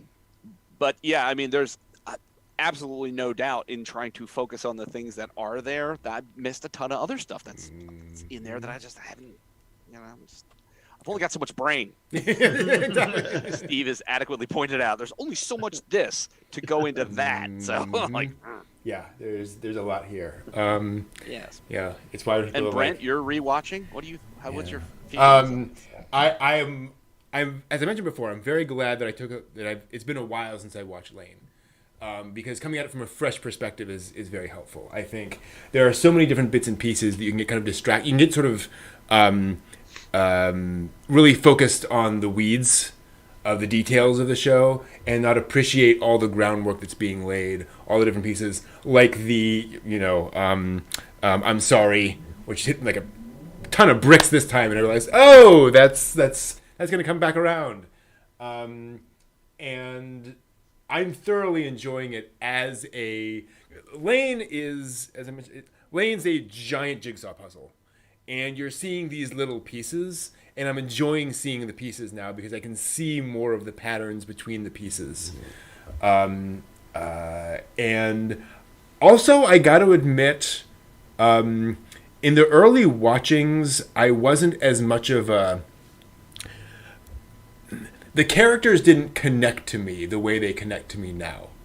The characters feel more realistic to me on this watch through. Not that they felt unrealistic before, but because we don't spend that much time with any one character, they felt a little weird. They felt a little like just not much there. And I realized because we're seeing so little of them, they feel realistic in a way that you don't see in other anime series.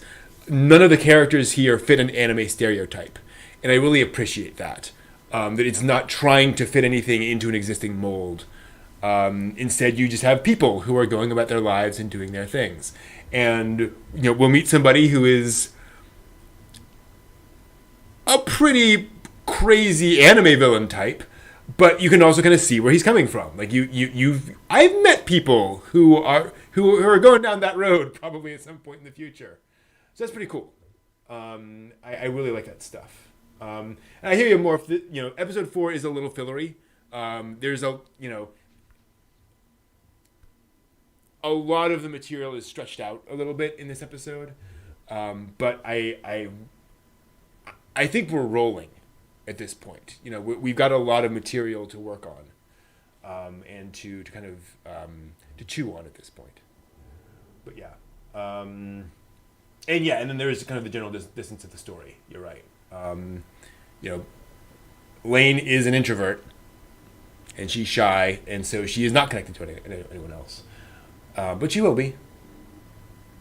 She's making connections. Yes, we are all connected. She has to get herself connected because the writing's on the wall. And to anyone in Chatland who is like me, this is your first time watching through this. It does feel like you're trying to break an obsidian rock with a Q-tip, but just keep at it. It's worth it. Keep at it. Mm-hmm. Yeah, it's there. Cool. All right, that will do it. Thank you all for the discussion and analysis. We'll be back actually in 2 weeks. We'll be taking a break next week with the next 2 episodes. But right now, we're going to take a quick break for just a few minutes. Then we'll be back to talk about some more modern anime and the latest anime news. 2 episodes, and it's been an hour and a half. An hour and 40 minutes. Oh, God. Yep. That's Lain. Wow. That just tells you how much we're unpacking from this. Yep. Mm-hmm. There's a lot. Yes, there is. And this is only 1 through 4. All right, we're going to go a quick break. We'll be back with some news back in just a minute. See you in a few minutes. Be right back.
Hello, everyone. We are back. Welcome back, everyone. Let's take a moment. Again. Yes. Hola, hola. Let's take a little breather to talk about how our week's been and the anime we've been watching. Folks in the chat, please let us know how your week has been and what you've been watching lately. And any questions you have for the three of us. We'll be doing the news in a little bit. But for now, John, what have you been up to? Well, let's see. I've been trying to get ahead on the anime watching party for the volume that we're going to have, like usual. I want to make sure that I get some of the more obscure ones. Okay. Like I think last season we missed Maiko-chan. Okay. Because we just physically didn't have time to get to it. So I've it's already at 5 episodes and it's on Crunchyroll now. Cool. So I've caught up to that. I started watching Peach Boy Riverside, some of the other ones that are going to be the newer seasons of stuff. The new Kobayashi, Slime. And now not the Slime Diaries, which was like just sort of the cute day-to-day life of what Rimuru and the people in Tempest were doing. But this is now the full-on second season starting, which goes into what happened at the end of last season, and we're the ball's still rolling. I'm nice. like, oh boy, here we go. So again, my my Crunchy queues there's like hundreds of things on there. I know, it's huge. So just trying to get forward with that. The encountering of poison ivy has now resulted in peeling. There's nothing like improvement. Your hands peel. Yeah. You know, it's kind of a Yep. but that's that's just like where it's pulling off very, very tight latex gloves. You know what I mean? It's yeah. So I just watched The Fly this week. So as long as it doesn't get that bad, you're fine. No, it's not gruesome. It's just it's like having a sunburn just entirely on your hand. Yeah. As long as you're not keeping a John museum like the Brundle. Well, I have been keeping them in a jar because I figured I'll feed them to the wildlife outside. That way, when I expire, they'll come and consume me because they know my scent. That's dark. What? What?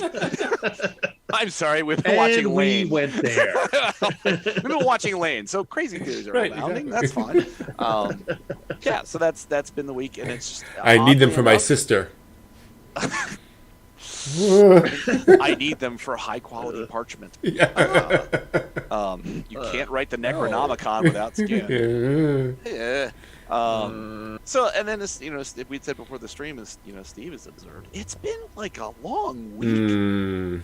Even though the 4th of July was Sunday, and Monday should have been just like normal time. It's just been like by the time I got to today, and I finished doing stuff this morning, and brushing up on the next couple episodes of Lain, I went down like a sack of hammers at about 1:30. Wow. I just I started looking through some of Mizuki's Showa story and some of the manga, the history of Japan, and I just lights out. Wow. Well, I woke up like an hour later. I'm like, I needed that. Thank you. Yeah. It's been things. I hear you.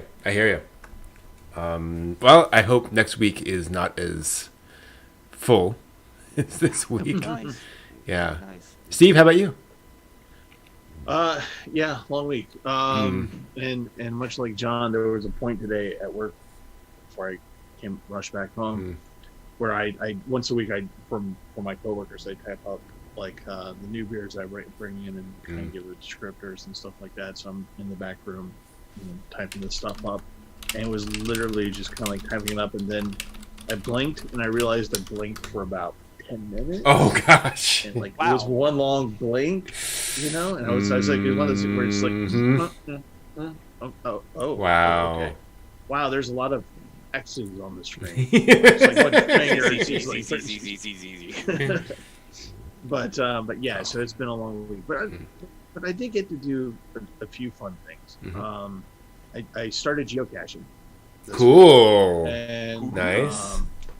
I wasn't successful on my first geocache. I still got to crack it. Okay. But it's a lot of fun for those of you who don't know what that is. Simply, it's just you can download an app or find something online and it tells you where to go to this place, and you sometimes have to figure out a puzzle or decode something or look for something, and it's just looking for something, and you find this like little box or container or whatever, and there's usually kind of like a sign-in book so that the person who put it there can go back and see who came by. Cool. And sometimes they have things in there, and the rule is, if you take the thing out of the box, you should replace it with something of equal or greater value. Sure.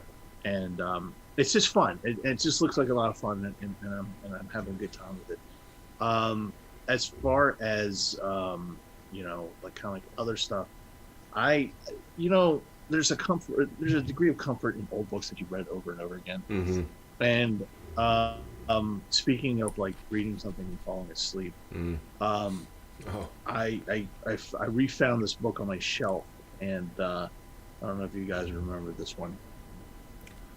Oh wow! Wild cards? Yeah, that the Orson Scott card thing. Yeah. George R. Martin, right? No, Yeah, Martin. Yeah. Yeah. Mm-hmm. So Wow. it's a bunch of stories about what happens is first volume where a meteor comes to Earth, and there's a whole story where the gas is released, and these people develop powers, and you either draw a Joker or an Ace. An Ace means you got a useful power. Joker means you're disfigured, or it's just something very, very wrong happens to you. Wow. And so I it's one of those things where it's just like, oh, I remember this story, and you enjoy it, and then you fall asleep. I had ordered a CD for myself for my birthday last month, and it came in, and it's from an old punk band that I like called The Damned. Okay. And they predate the Sex Pistols in terms of first actual punk album. Wow. And so I got this thing for $7.98. Okay. Not bad. So it was a cheap present for myself. Mm-hmm. And when I got it and I opened it up, and I was like looking at it, and I'm like going, huh. So somebody sent me an actual autograph from the band. Wow. Right. Yeah. Wow. Right. So I don't know that they actually meant to send this out. So I don't know, but I love it. That's awesome. And so yay for me. Yeah. Don't turn away a bit of good fortune. my friend. Yeah, no joke. But more to the point, to anime. Wrap it up. I am thoroughly vested in Laid Back Camp. We're watching it. And, we're on episode 3, and we want to. I mean, we so want to binge watch this, but again, it's like time, kind of thing, and all the other stuff we want to watch. And she's not really into all that much anime, but she just latched on the quote. I will quote her. This is so wholesome. Yep. And it is so much different than Lain. It's just like, just back German. The anti-Lain. Just the anti-Lain. It's so nice. They're just going out camping. That's all it is. And until season 2. No, I'm kidding. No, don't tell me that. I don't want this to turn into Higurashi. Please, God, no. No, it's just it's alive, but not a plane crash. It's just a landslide. Oh, that's terrible. Winter camping gone wrong. No. We'll draw straws to who becomes dinner. No. Granted, I could see the show cutting to that as a joke, and they're imagining it, for some reason, and then we cut back. And then you'll just see my face stars. No, it's such a lovely little show. I'm really loving it. That's great. Odd Taxi. Yeah, love it. Need to get back to that. We're into episode 5, and it's just at the end of each episode we're just like, oh, 1 o'clock in the morning, I want to watch more. Yeah, and you just have to go to bed because then what you and it's just such a slow burn. Odd Taxi is just such a slow burn. It's good, it's engaging, but it's not like, oh my gosh, what crazy shonen action is this? It's like, no, but it's got action. It's like, wow, what a cool show. It's wonderful, and I was laughing through the whole, J-pop idol stuff.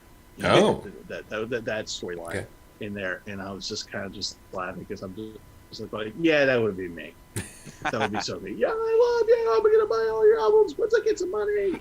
Kind of a thing. And the last thing that I binge watched not as I was telling you guys earlier, not that it's hard to binge watch this one, because it will last all of 12 minutes. Is Gloomy Bear, 1 minute episodes each. Nice. And it's just so wonderfully easy, psychotic. I mean, it's just a pink bear that just murder bear, and he just says, "Gua gua gua gua gua gua." And the poor boy who adopted him is just like going, "Oh, it's okay. I'm being mauled. You're just being." Yeah. Now, is that Flash animation? I mean, how's that?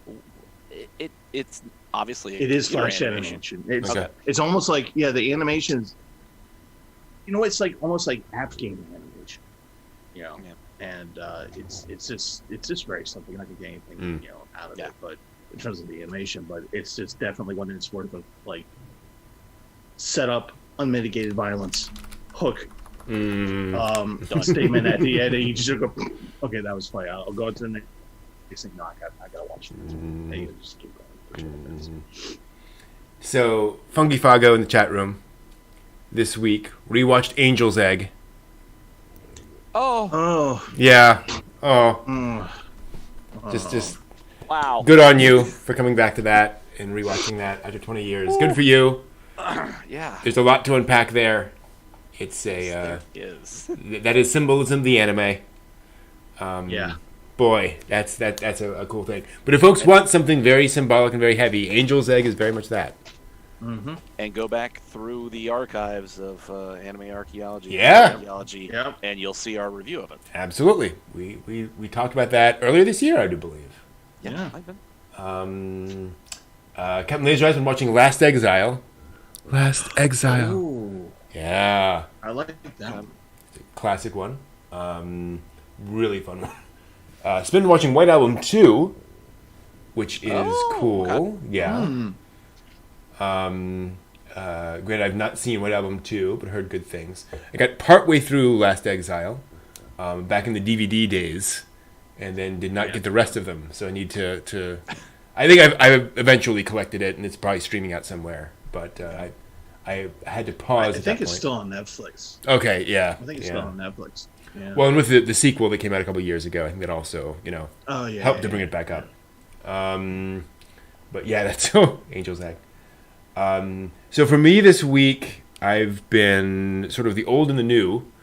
So I watched a bit more Miss Kobayashi's Dragon Maid, which is just lovely and fun and absolutely just cotton candy anime. Just really enjoying that. And then a few more episodes of Anne of Green Gables. Oh, that's right. Yeah. Which continues to impress. The 2 episodes I watched were Anne's Confession, if you're familiar with the book, and the I believe this is in the book where where Marilla loses a brooch and is convinced that Anne has misplaced it, and Anne has not, it turns out. But there's a picnic coming up, and she won't go to the picnic unless she confesses, and so she ends up making up a confession. And then Marilla won't let her go to the picnic because she finds out that she thinks Lan has actually lost the brooch. At which point Anne completely freaks out because all she wanted to do was go to the picnic, and the whole point of confessing was so she could actually go to the picnic and all that stuff. And then Marilla finds the brooch and comes back and what happened? And like, oh, okay, I was wrong.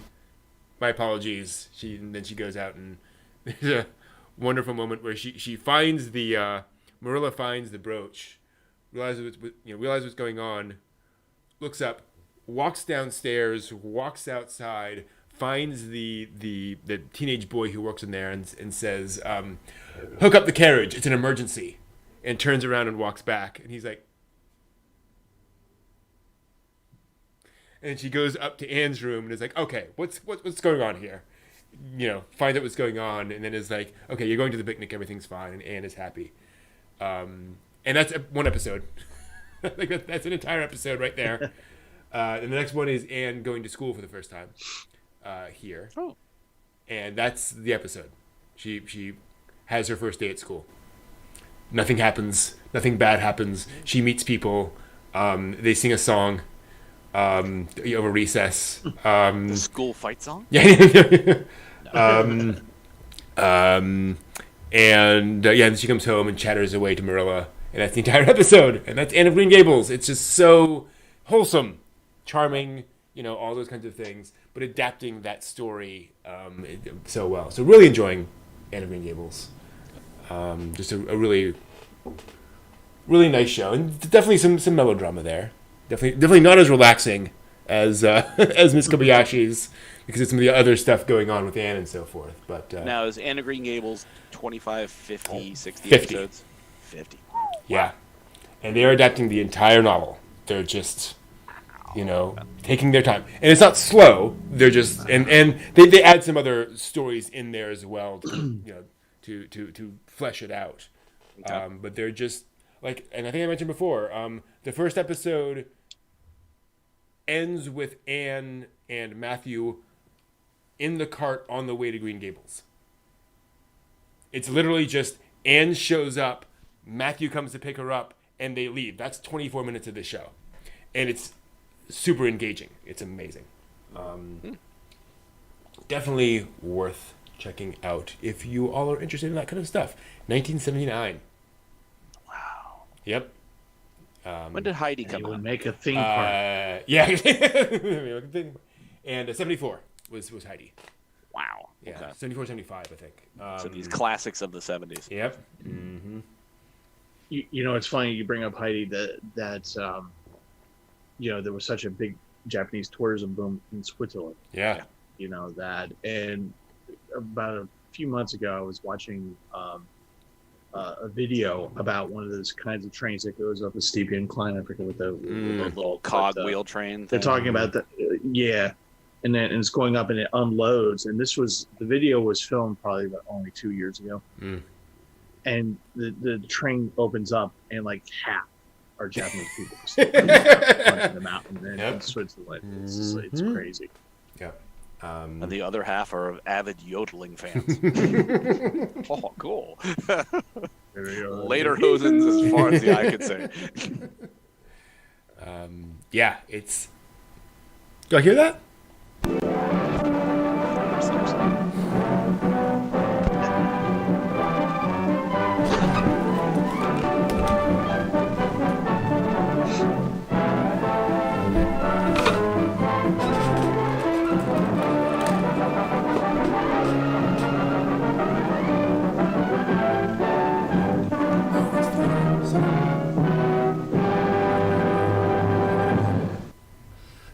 Be a little weird, but we'll make it work.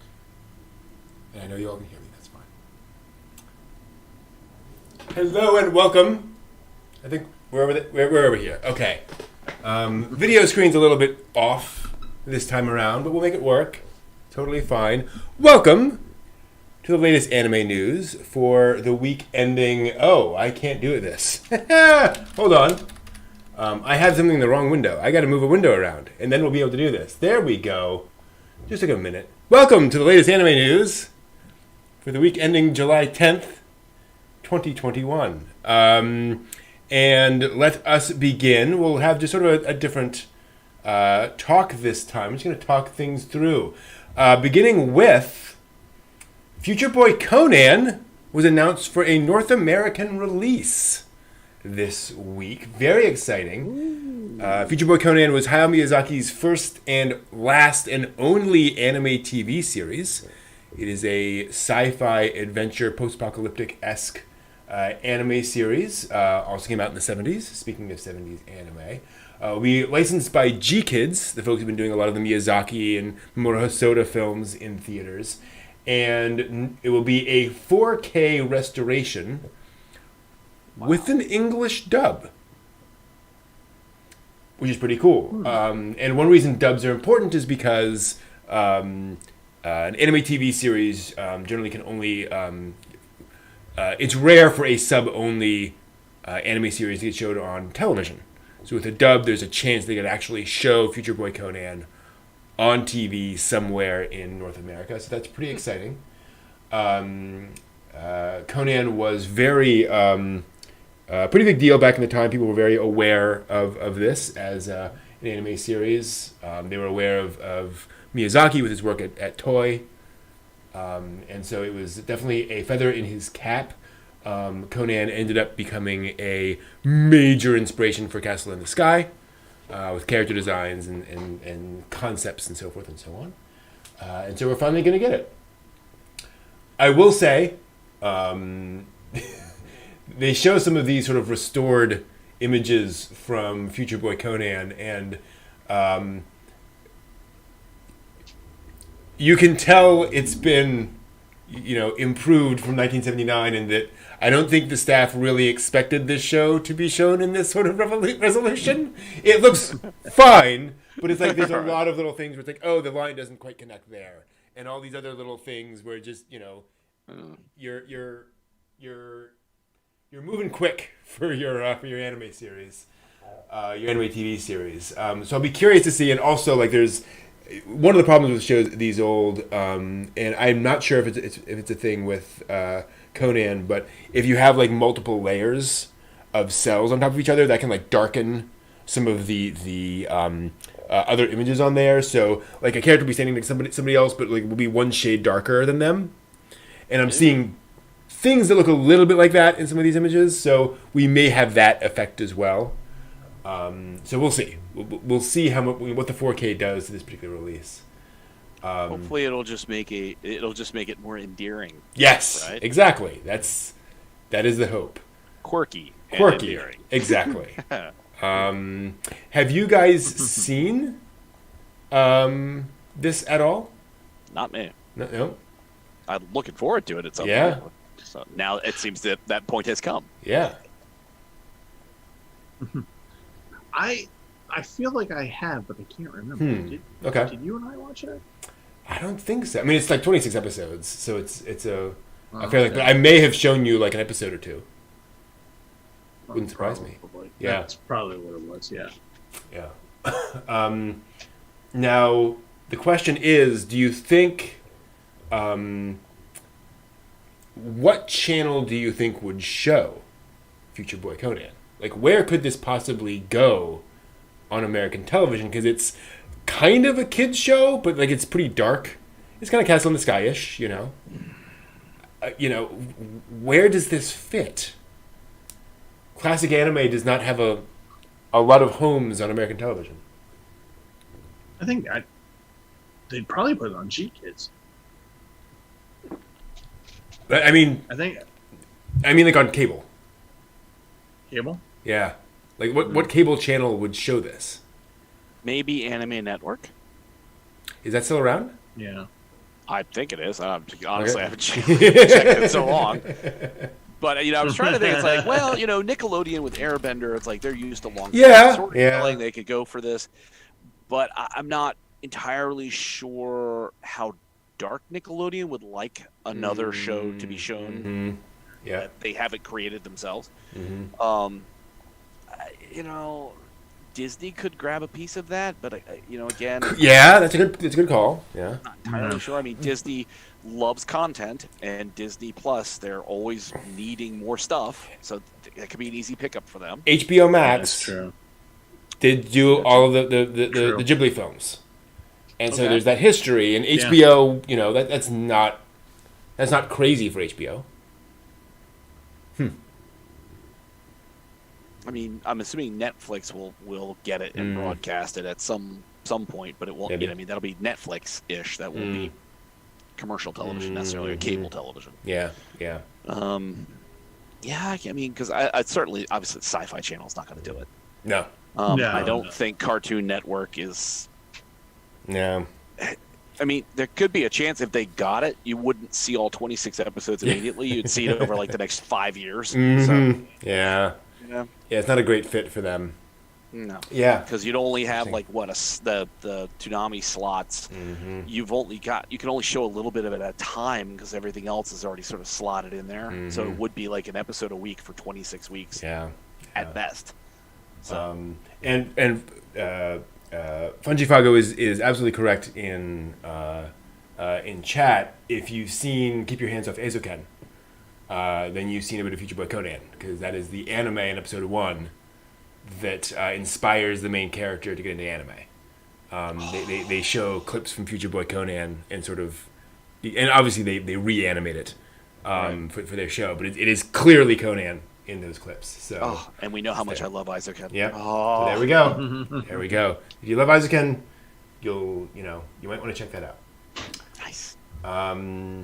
Moving right along into more legal news, UFO Table, the anime studio, has been officially indicted. Them and their founder, representative director, and president, Hikaru Kondo, for failing to pay $1.24 million in taxes. UFO Table posted a statement on his website on Friday saying, "We've already paid it. We filed the corrected tax return, paid the appropriate amount. So we're all good, right?"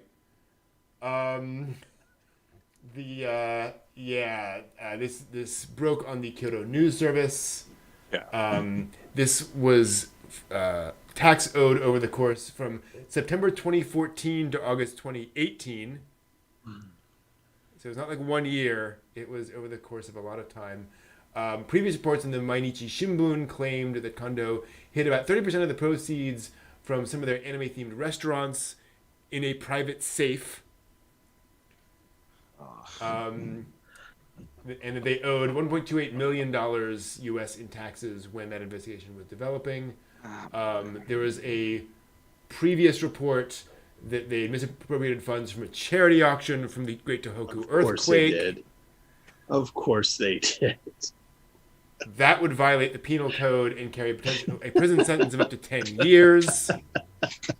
If you're going to do this whole hog, go for it. Just go from being like, damn the government and their taxes to like, screw the charity. Like, dude, really. The Tokyo Regional Taxation Bureau had searched UFO Table's offices in March of 2019, but hadn't found anything, or they didn't file any charges.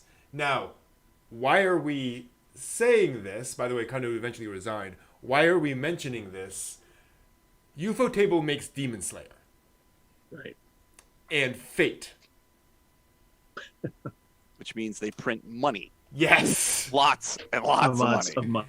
They're a really big studio. This is not good. So, I don't know. I'm pretty worried about this one. This is not a good sign for that studio. Why would you be like so petty criminal to like shake down your anime food elements to hide it in a safe? I mean, oh god. Mm-hmm. Like, are you a former Yakuza or something? What are you doing? I know. I don't know. Mugen Train is dumping train loads of money into like everything. So what are you doing? You should prepay your taxes. Like, yeah, exactly. Give the taxing authority like $10 million and be like, yeah, that'll be good for like a few years, right? Cool, good, thanks. I mean, that's why they do that. Is like Iago in Shakespeare. You do it because you can. And case in point, it's the place I worked at that was owned by a grocery store, and so we weren't allowed to take tips for what we were doing, and I'm being purposely obscure here, but I was in a job that I could get tips, and we were allowed to have the tips, and then I accidentally found out that, hey, there's all those tip bags. What are they doing in there? Oh, that's our coffee fund. So they were using our tips to pay for coffee. Now, keep in mind that they're an entire chain that goes up and down the East Coast. They actually a certain coffee vendor pays money to have their kiosk inside the said grocery store chain, so they can get the coffee for free should they want to, but they instead, so that they do because they can. So the look. Nobody ever said criminals were smart, right? Well, most of them. Well, the ones that get caught, right? Why do you think they call it dope? Right. Right. But yeah, so here's the thing. Do you think this is going to be a problem for Mugen Train, for these other franchises? Like, is this going to do anything, or is this kind of business as usual? Well, we've already had a resignation. True. So Okay. Well, you had resignation. This is a company that clearly has divisions within it. Meaning you have a restaurant, you have this, you have that. And so I'm willing to bet that the wonderful tax people, by the way, for those of you who want to go to old 80s movie, watch A Taxing Woman. It's very informative. It's actually a really good movie about a woman tax collector. Oh, yeah. Yeah. If they investigate, which I'm sure they will, the company for Mugen Train, and if they don't find anything, then that will be fine. The division will be fine. Yeah. Because they're only going to go after whichever divisions are not paying. My bet is that they are absconding. There's a Cayman account somewhere, and they have lawyers who are trying to just shovel that money into whatever account they can shovel it into, and not have to pay taxes. Yeah.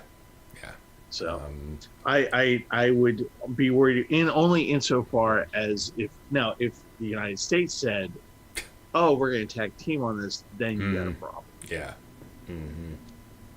Let's say as long as they've got all the appropriate paperwork and they've been shoveling things into improved tax havens, and the extreme scrutiny that UFO table is going to end up under for the next 5 years will go by relatively unnoticed. Yeah. Should we not support UFO table anime?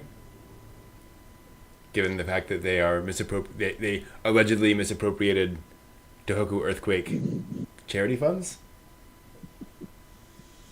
As long as the guy who was in charge at the time is out, then that's what you have a sacrificial lamb for.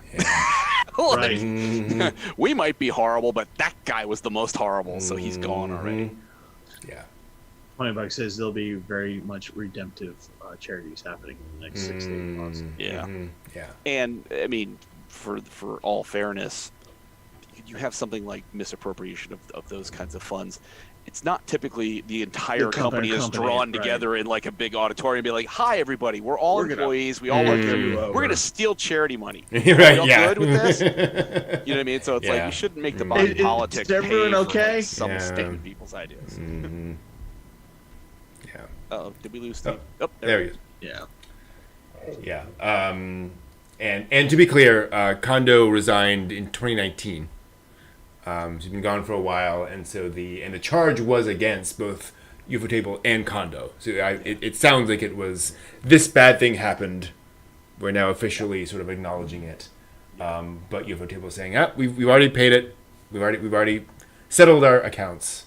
So yeah, hopefully this is not going to hurt them too much in the long term. Because no more Fate. No one would ever make Fate again. It just couldn't be no more Demon Slayer. It would never happen. It just couldn't. Never watched either. You're a bad otaku, and you should feel that. You're only a real otaku if you exactly. Yes. Yeah. No true anime fan. Yeah. Nah, totally cool. Speaking of questionable anime studio behavior, Mappa actually addressed some of the controversy online recently.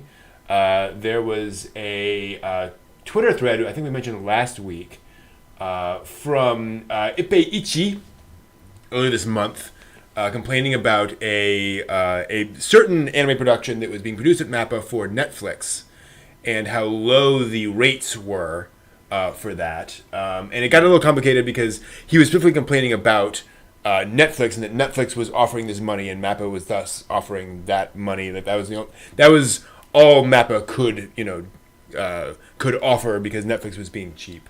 But then other folks sort of piled onto that thread saying, "Yeah, Mappa sucks." Basically, that Mappa's factory-like conditions existed at Mappa. It was just not fun to work at. and it was not that great. But Mappa released a statement on Wednesday, talking about certain unannounced productions, and saying that the information invites misunderstandings. And so they wanted to clear things up, so forth. They said they never offered unreasonable compensation to creators, and they use that term to mean not just animators, but also staff in general working on creative works. They say they offer rates that are fair relative to the budget of the project, whether in current or past projects, and saying they've never forced or coerced creators to work. Which They're I free mean, to leave anytime they want. right? You're right. Well, it's a weird thing. Is that nobody is claiming that I'm aware of that Mappa chains animators to their desks. Right. Nor that their rates are not impacted by just the general budget of the project. Like, we all acknowledge that something is going to be cheaper than other things. But yeah. Now, they also said that the anime they're talking about was not for a major platform, but something about an existing TV series. I'm not sure what's going on there. But they're sort of clarifying what was going on in that particular situation, and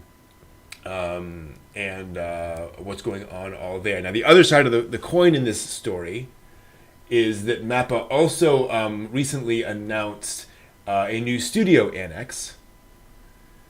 And it looks actually quite nice. It's got a lounge.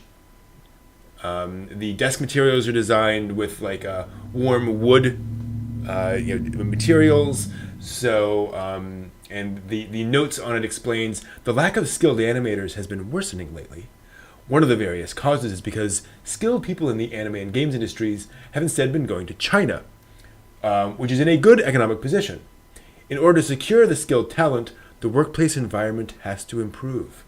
To that end, we focus on using wood with warmth for the desks and creating an open space lounge where people can refresh themselves.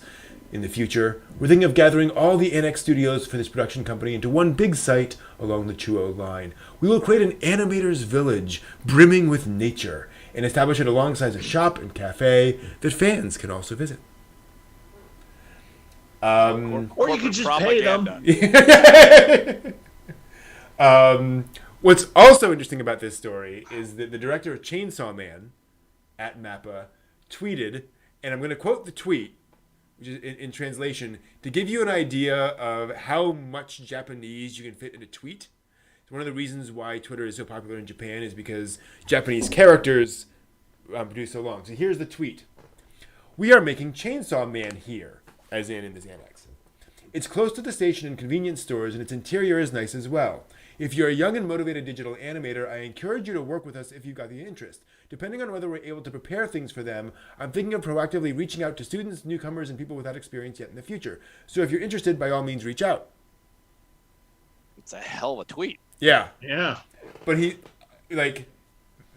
I gotta say, that sounds to me like, hey, director of Chainsaw Man, could you, post a little something, telling everyone how much you enjoy the new annex and how cool it is and how people should come and work for us? Or it could be, hey, director of Chainsaw Man. Yeah, could Do be. what you're told. Mm-hmm. Well, I was waiting for the part that said they built a new annex where the animators' families will be obliged to stay in comfort.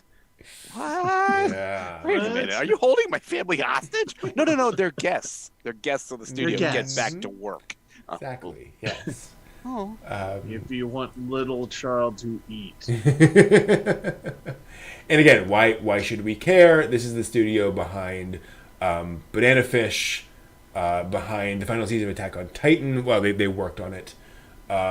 They've worked on Idle Magic Cinderella Girls, In This Corner of the World, Is It Wrong to Try to Pick Up Girls in the Dungeon, Kakigurui, Mirai, paint on that, but fair enough.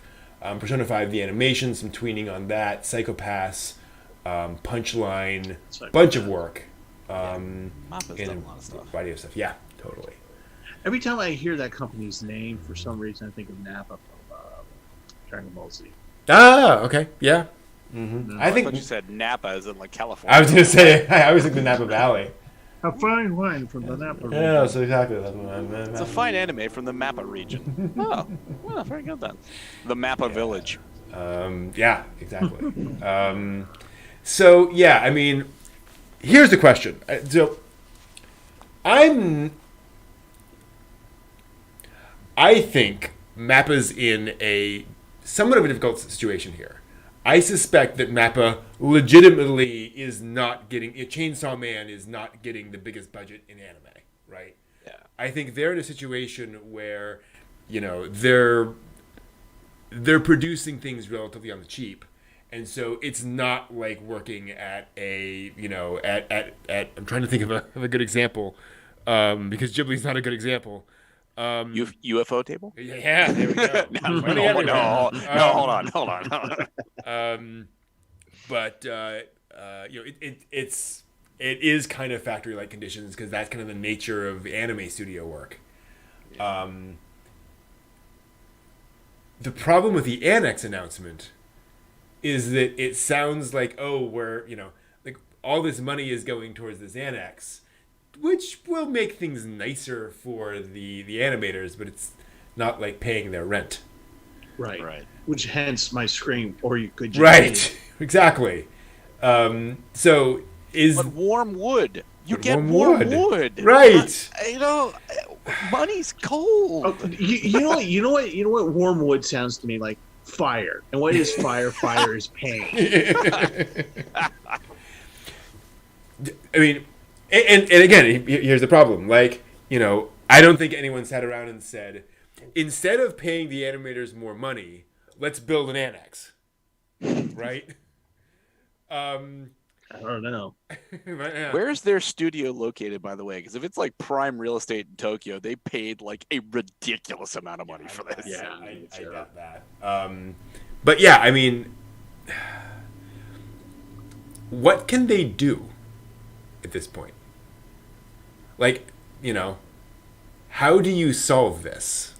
Again, assuming that they're not getting massive amounts and then laughing maniacally and putting it in a vault. What do they do? It's the brain drain for all of the studios. Like you somehow need to, prioritize bringing in new animators, and the only way you're going to do that is if you can offer them a living wage. So it's great. Yes, a better environment is great. You're still going to probably make these people factory work, even in the warm wood environment. But the primary concern is if you can get these people some real wages, and then you hook yourself up like Disney has done to Cal Arts to make sure that you can draw people off of these programs, and that you bring them in for unpaid internships, free labor, internships. You know what I mean? And you start the synergy going, and then you're just gonna have to pony the money up. The annex is nice, but you gotta pony the money up at the end of the day. Yeah, to live. How do you get that money? Where do you get that money from, though? Where'd they get the money for the annex? Right. Well, here's the thing: is that when you work in a business, I mean, this is about margins. Okay. So what you're doing is that the studios what the studios have to do is make the streaming services or whatever pony up, because that's where the money's coming from. Or you're going to have to bite the bullet and you're going to have to go investment route. Or you're going to have to bite the bullet and you're going to have to go advertisement route. Or however you make that money, you have to, that's what you have to do. You can't just sit there and go, okay, we're going to take our meager contracts from Netflix, from, Hulu, or from wherever. You have to find someone who's willing to pay for it. And then, but John's point is that if you're going to pay for it, though, you're going to need the quality. So you need to bring those people in, and that's where you incentivize and you give good paychecks. My concern there, I'm in. Like for example, my business that I'm in right now, in the beer and wine business, it's all about margins. I will not deal with a distributor who is going to screw me over on the margins. If I can get on average a 20% margin, profit margin, why am I going to deal with you if you're only going to give me an 8% margin? Unless there's a reason behind that, which which turns into like how much of Right. it am I actually buying and making a Right. profit on quantity, Yeah. which is not you can't do in this business. This Right. business is about the quality of the work. Mm. So if you deal with people and you go, okay, we demand you need to have to be able to somehow negotiate a better margin for yourself. Mm. And there aren't going to be studios that are going to go, well, instead of doing the margin route, they're going to do what a lot of retail does, which is what's the thing that we can cut easily the most? Well, you cut your rates, pay rates. Mm-hmm. You cut your benefits. You cut your, Mhm. because that's the immediate, because that's the other problem is that's the immediate bottom line. If you're looking at a quarterly fashion, Mm-hmm. those are the best way to drop down your expenses and to make Mhm. your margins bigger. It's false. It's a false indicator, but that's what they do. So that's probably what they're doing right now. Mm. So it's just a matter of just getting the right negotiation, the right revenue path for what you do. Yeah. If you're going to churn, if you're going to churn out just like schlock stuff, then maybe it is quantity. It is quantity. Maybe you go to Netflix and say, "We'll provide you with 50 anime titles for the next 3 years. They're not going to be great quality, but here you go." Mm-hmm. Then you can demand a higher price, and then you budget down from that. Yeah.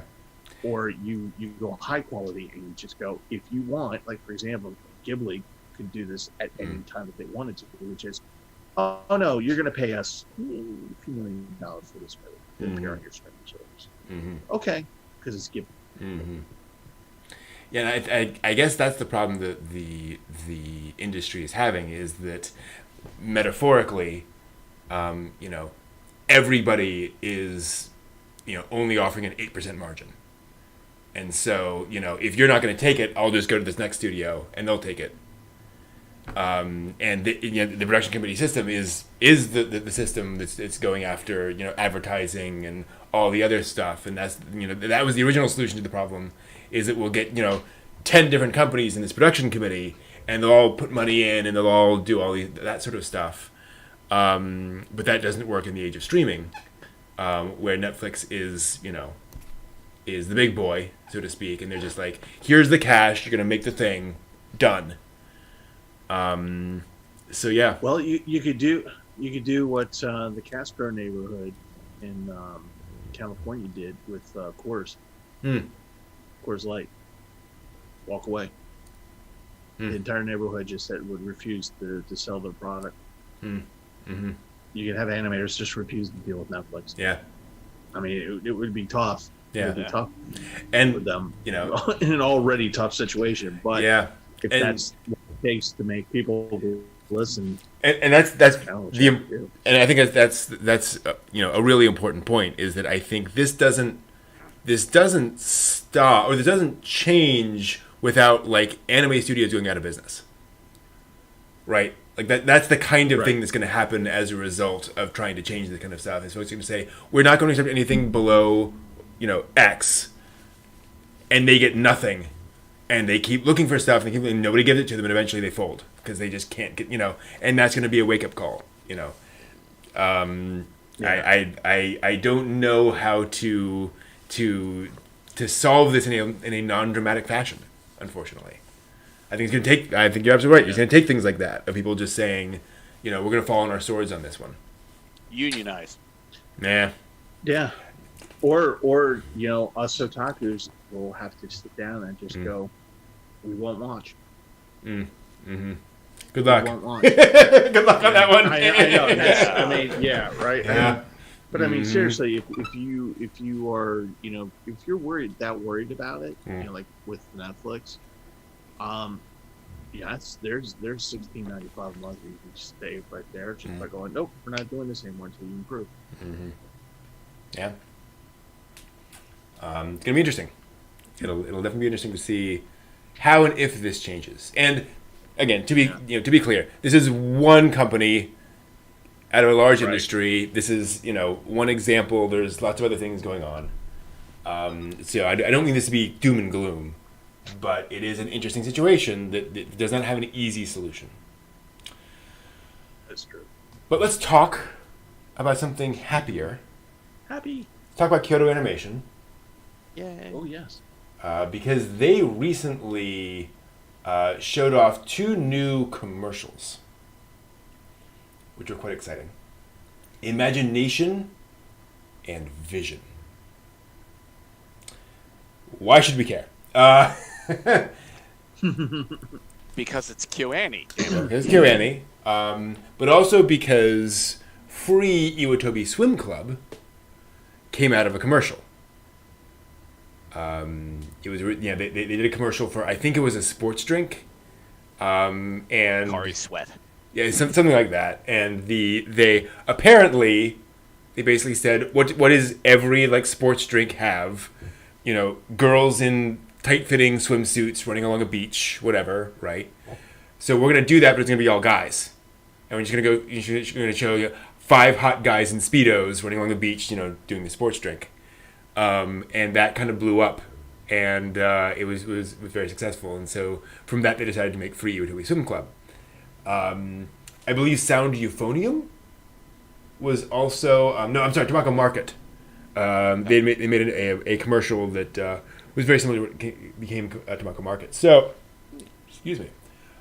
It is certainly possible that these 2 commercials are indicators of upcoming Kyoto animation shows. Now, obviously, I can't show you any of these, Right. Because of YouTube. The first one shows a boy growing up in various moments in his life, and he imagines himself being a ninja. When a girl, I love the imagery of this, where he's walking to school and a girl drops her mitten, and he imagines himself as a ninja, you know, leaping across things, grabbing the scroll case, and then handing it across to the princess, who then takes the mitten from him, and then she turns out to be some, you know, magical girl princess thing. And then they have this. It's wonderfully cute. It's wonderfully cute, very much so. Yes. Yeah. And again, theme of imagination, so that totally makes sense.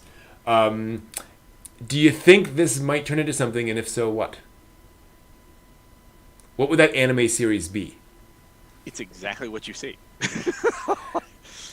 Secret Life of Walter Mitty? It's. I mean, it's already an anime just in that little Well, bit. yeah, A kid but, with you like know. a wild imagination, Right, and you know, this girl who probably turns out to be the popular. So what is it, Horimiya from this past year, Okay. or from this past season, where you know, popular, or well, I don't know if she was popular, but you have the girl who seems to be more popular, the kind of guy who's into like fantasy realm and gaming and stuff like that, and they meet and find out she's a closet otaku, and you know, I mean, it's not that it hasn't been done, but when KyoAni does it, it's just It just looks good. Yeah. Yeah, it just looks good. So when I watched that, I was just like, I'd watch this series. Yeah, absolutely. Like, I'm on board. Where is it?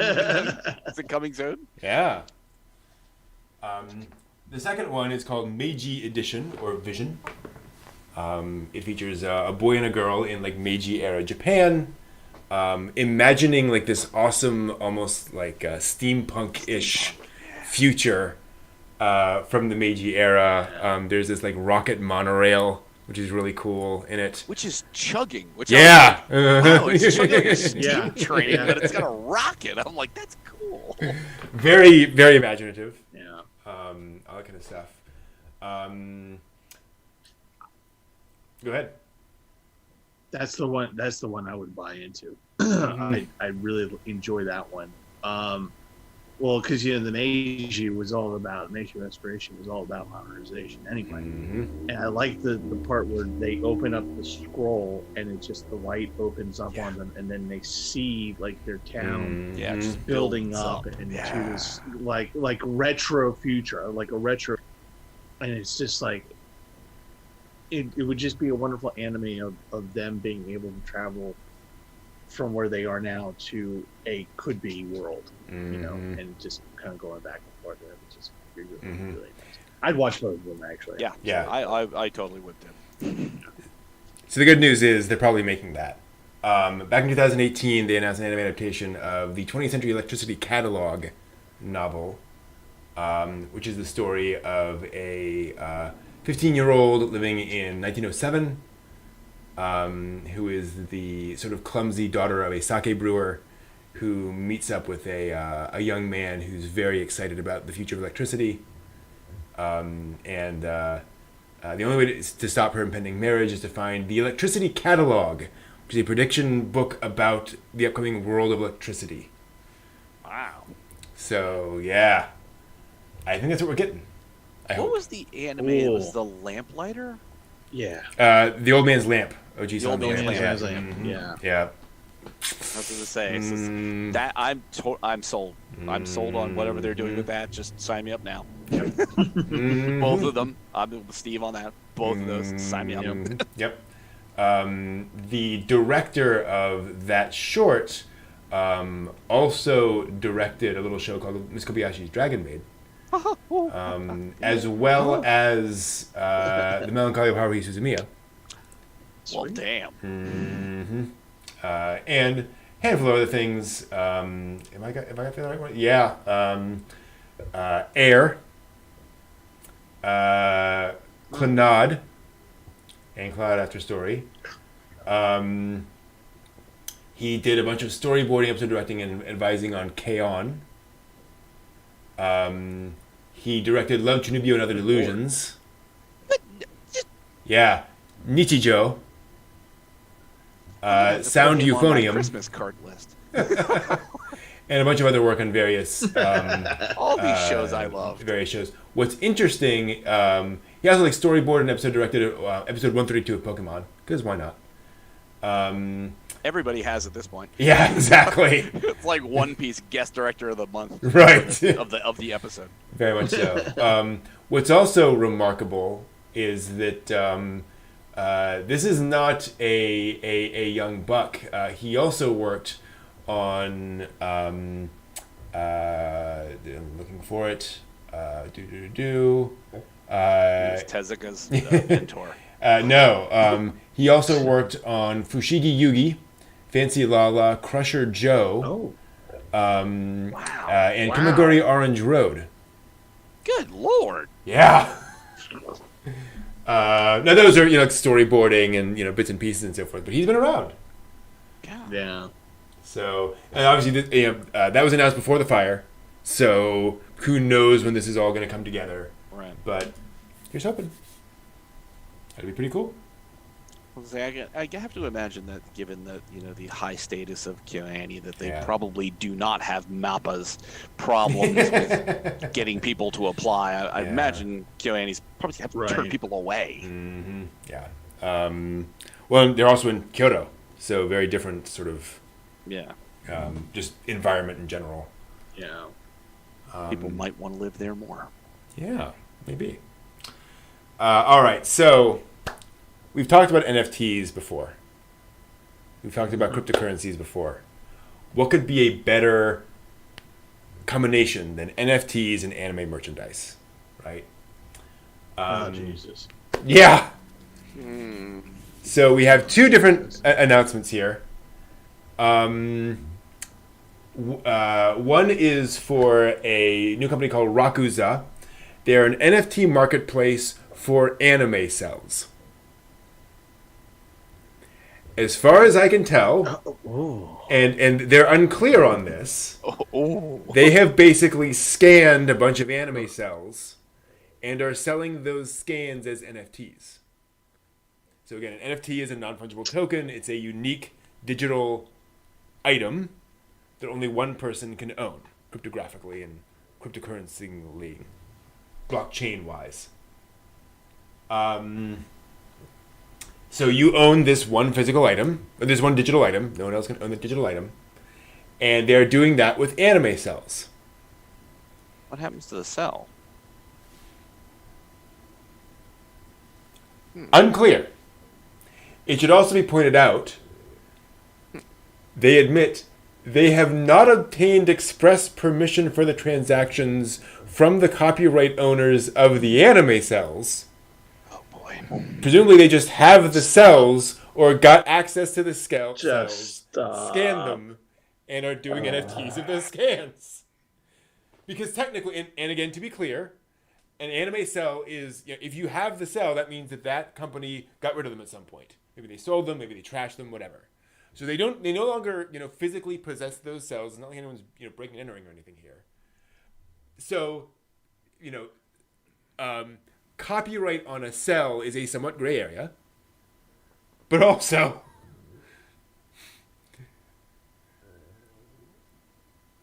what exactly do you own if you have an NFT of a scan of an anime cell?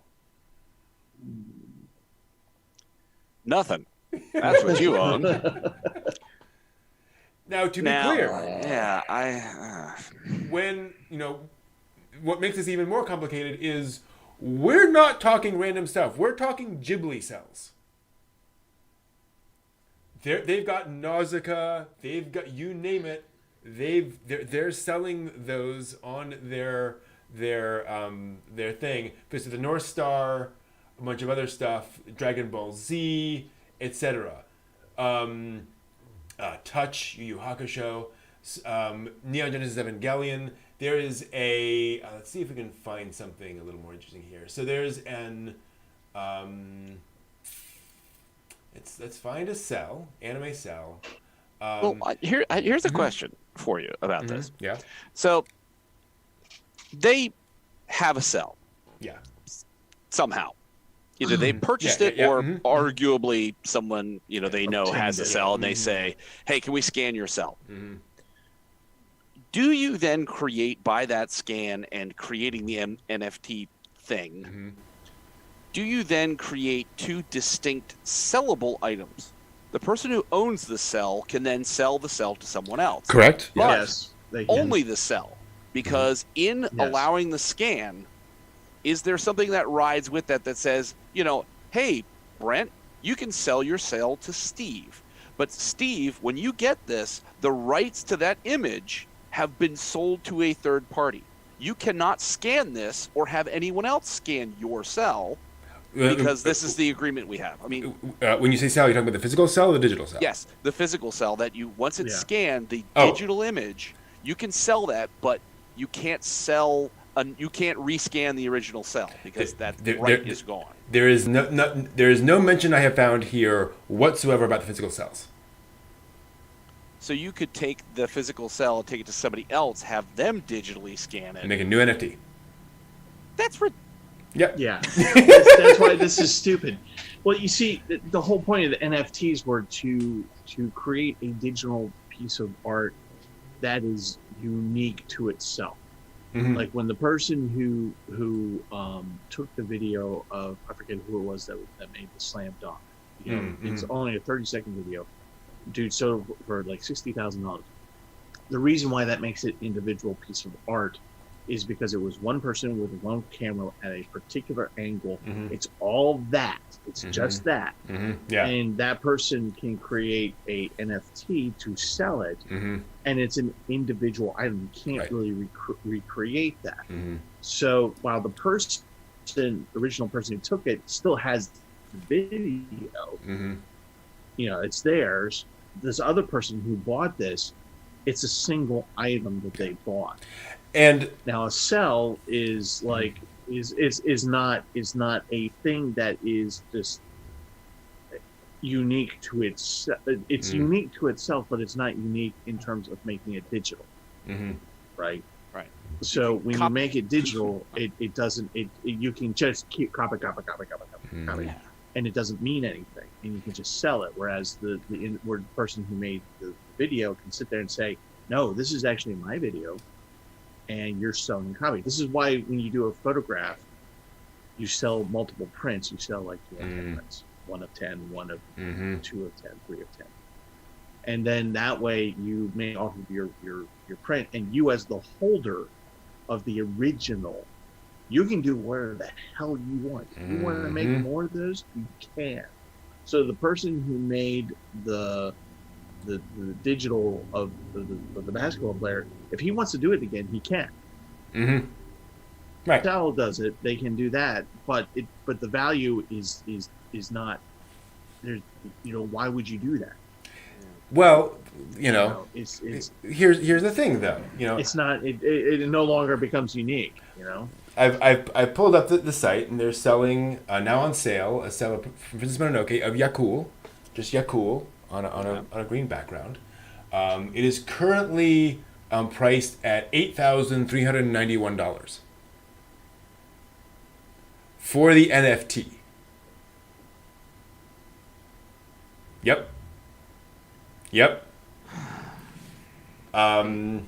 Here is Kenshiro from Fist of the North Star with some cards flying at him for $9,888. That's what they're charging for these things. Gone with his fishing rods for $3,000. Sorry, go ahead. No, I was going to say is that the person who holds the cell is the person who holds the value. Yeah. The value is not in the NFTs; it's who holds the cell. Is the point I was trying to make? So yeah, cells, exactly. So the NFTs. That's why the NFTs don't hold value, or of the cell, because they don't mean anything. If you, unless of course the person says, "Well, I own the cell and I'm going to only make one NFT," as long as that person owns the cell. And only that one NFT exists, then you have some value. You have to contract for that. Well, the point was made earlier, you sell to somebody else, and that person goes, but I own it now, so I can do what I want with it. Yeah. Here's my question. Where are they finding these Ghibli cells? Cells. Yeah. Because I think it's a scam. Honest to God. How on earth are you finding this many high-quality Ghibli cells to scan to make available? That's what I don't understand. Or Dragon Ball Z or whatever. Well, I'm imagining it's someone is a collector that somehow has these, and they're just reaching out and asking if they could take a scan of this for I don't know, for what? For like a flat fee? I don't know. Yeah, maybe. You know what I mean? Right. Because I doubt they're upfronting the money for all those high quality cells. Yeah, right. In the hopes that it's going to go and super the other hot viral, but I don't know. And how do you prove the providence? Right. Yeah. Mm-hmm. They have about 400 anime cells in here. I should also point out, just to add another layer to this, there is in the industry what they call Sarah cells. These are cells where the original creators, the original company, especially knowing this is going to be a really popular anime, they will reserve some set of cells. So, for example, Gendo Ikari like this, right? That's an iconic image. Right. They will actually produce. They will essentially photocopy that and produce like 500 limited edition copies of that. So you're getting a transparency of that, and there are only 500 ever made, but you are getting that. So they exist in their much less expensive than the original cell, but limited edition, good thing. They're selling those on here too. As an NFT. So you're buying a copy of a cell as a digital token. I don't understand. I don't understand why people would do this. And again, for $1,000. Is this just preying on like the uninformed? So somebody's like, I desperately need a Pokemon something or other, and here it is. It's on this site. Oh look, it's only $5,000. That's awesome. Yeah. I'll buy that. Mm-hmm. Yikes. And you will get meanwhile, a JPEG.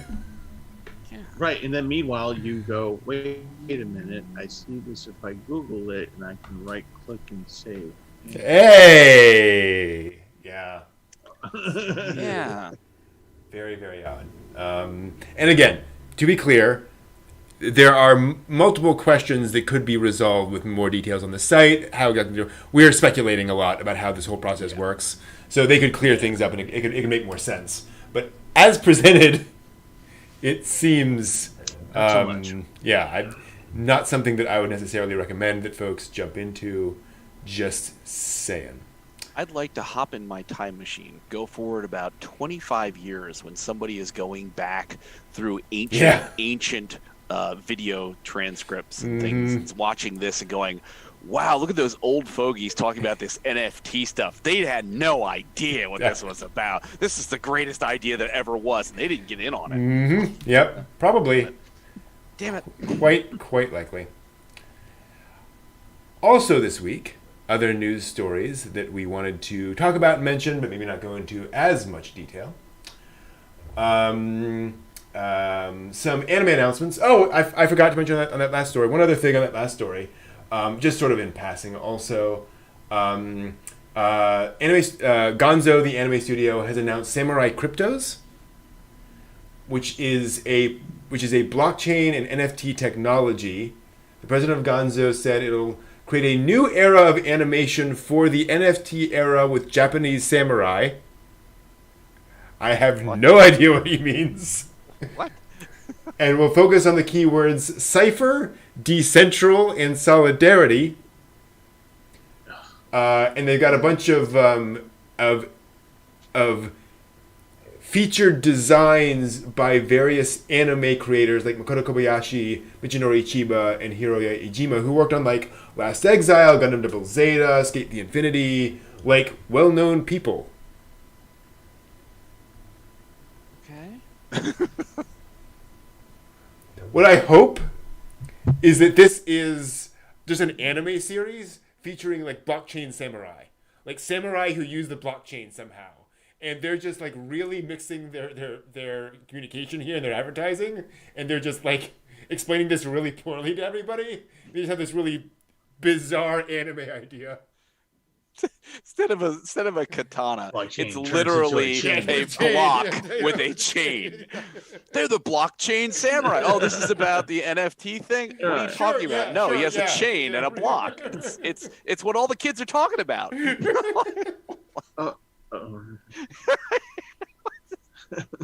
Here we go. I suspect. We had a bunch of anime announced this week. See if I can get the... sorry, 1 second. So we got an announcement for anime of Mo Ippon, which is a high school girls judo manga. So that will be coming at some point. You did? I'll watch that. Oh, you watched it? Yeah, totally. I'll watch it. Kaijin Kaihatsubu no Kuritsu-san, a.k.a. Kuritsu-san in the Superhuman Research and Development Department. Basically, it's about a harried sort of office worker working for an evil supervillain who is constantly prototyping new technology to use against superheroes. Cool. Constantly, answering the phone, trying to solve problems with all that. Sounds fun. Black Alice is getting some anime shorts. It is about a supernatural girl who grants people something to solve their problems. If the people are pure-hearted, it actually does solve their problems. If they are not pure-hearted, things do not end as well, as you might expect. Hellgirl. Yeah, pretty much. There's going to be a new mini anime series based on Card Fight Vanguard called Mini Vanguard Large, which, if you're into that, go for it. Vanguard Large. Vanguard Large. Mini Vanguard Large. Mini Vanguard Large. Yeah. So just Vanguard. What also makes it interesting is they in the announcement, they announced the anime dub, or the English dub, rather. Oh. So they're producing the dub, right away, which is kind of interesting. Wow. Skate the Infinity is getting a second season. And a lot of folks enjoyed Skate the Infinity, so that's cool. Also, Isekai Quartet is getting an anime film in 2022. Yeah. That would be awesome. And obviously the cast and staff from the first 2 seasons will be returning for that. In addition, Star Wars... go ahead. Sorry. I'm really not sure how you're going to make Isekai Quartet into movie length. It's just great fun the way it is, and it's short. Yeah. So, okay. Are you just going to have 40 episodes crammed together in a half an hour? It's like... It will be epic. It might well be. Yeah. Sorry. They might have a lot of fun with that one. I can imagine them saying, "We have 90 minutes. Oh, here we go." Yeah, that's what I can't wait to see how it goes. You're like, "Oh, is it going to Mugen Train?" No, it's not. No. But we'll enjoy it. Exactly. Disney revealed Star Wars Visions, which will be a series of anime shorts set in the Star Wars universe. So that sounds cool. A lot of cool anime creators involved in that, which is, a fun sort of turnaround considering, all of the Japanese inspirations on original Star Wars and the samurai armor and so forth and so on. The Full Metal Alchemist manga will be celebrating its 20th anniversary, July 12th, with a special YouTube program with announcements.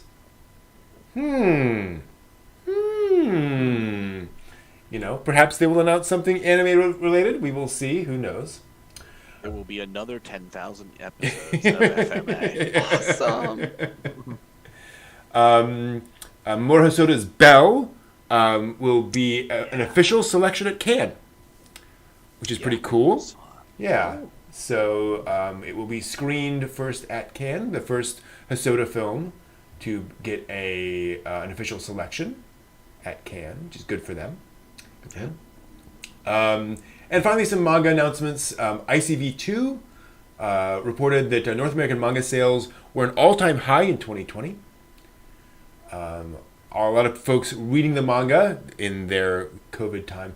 This passed the previous record, which was set in 2007. So it's been a while.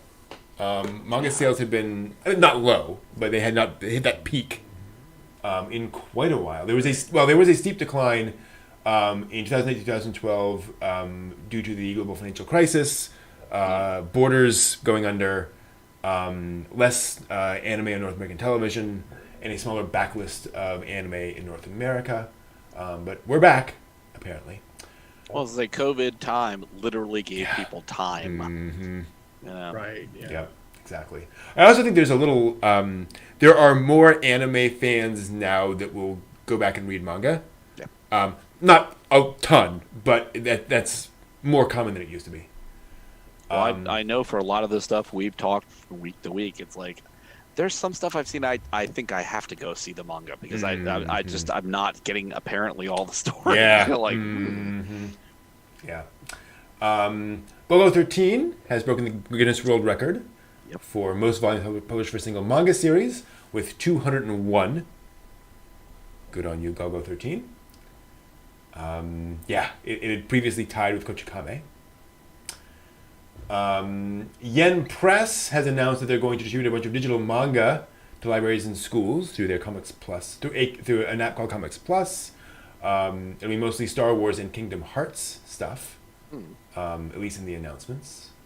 And then finally, a service called Alpha Polis has launched a manga app called Alpha for smartphones. So if you're looking for manga on digital devices, there is yet another service called Alpha Manga.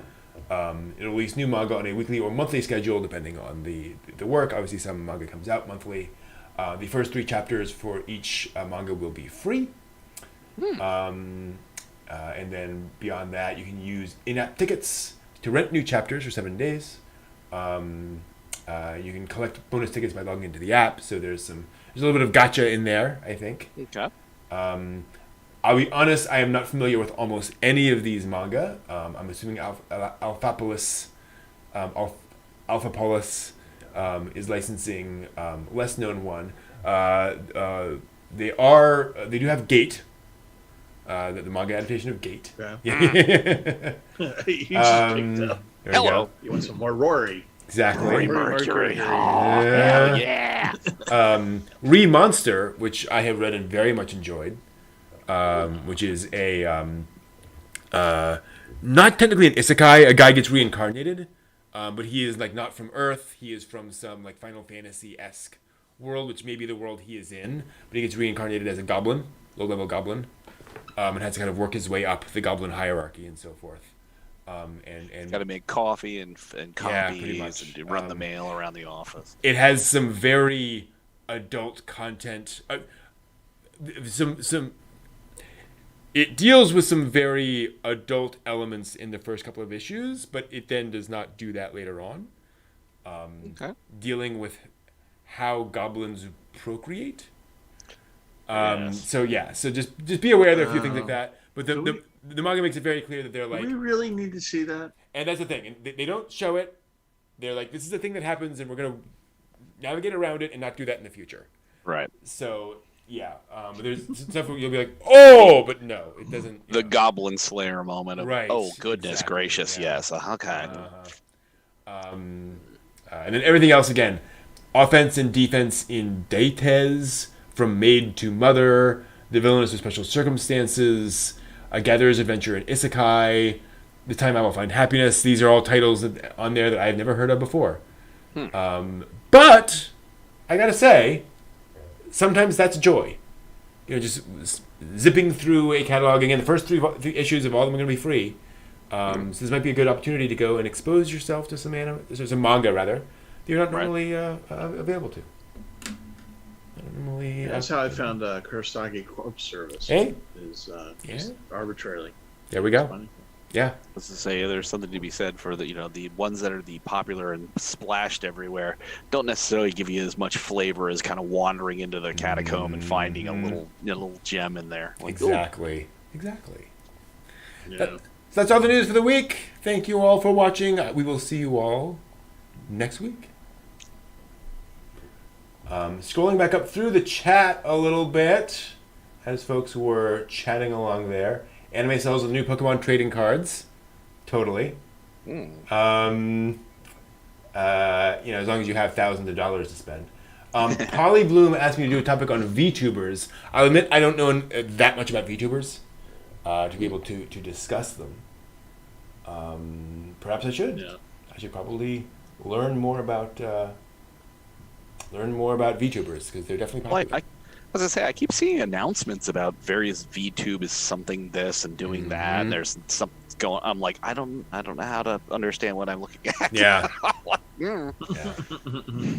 It's a thing. They make words. Right. They say stuff. Cool. Okay. Well, Brent, did you get this in your email, your YouTube email, where someone is or messaging whatever it is, and they're like, "Hey, we saw your video and we think you would make a great influencer." I'm like, what? And in who? I have received emails like that in the past. Yeah. Have you seen this? Do you really think this is? But think of it. If you guys are all influencers, you can go into restaurants and hotels and stores and be demanding and obnoxious and get free stuff, right? That's how influencers work, right? Yeah. Yeah. Yeah. I would rather not slap the police. face until I get the hell out. Exactly. Yeah, right. Yeah. I'd rather be a normal human being. Oh, cool. Yeah. I'd go on the high road on this I'd one. rather be nice. Yeah. Right. Yeah. I came across a really cool VTuber who does like anime history, basically, and just shows there's like a chalkboard of notes, and then talks through all this history stuff. It's pretty cool. I have not yet figured out like a VTuber that I enjoy watching, because VTubing is such a unique thing where you're watching this CGI version of a person. I find that a little hard to watch sometimes. So I think that's my main limitation right now is I've not found my in. Now it's like your avatar that you try, Right. Mm-hmm. But they just customize it. Right. Yeah. It sees what they're moving and how they're talking, and it responds to that. And it's just that. Like you never see the human behind Right. the VTube, the avatar. Yeah. Yeah. Hey. It's a cool thing. But again, I haven't really dug into the and you got VTuber, what do you call them? Like stables. So groups of VTubers who are all together and they're all advertising together, marketing together, all that kind of stuff. Oh. That's a whole thing too. Interesting. But yeah, I don't know.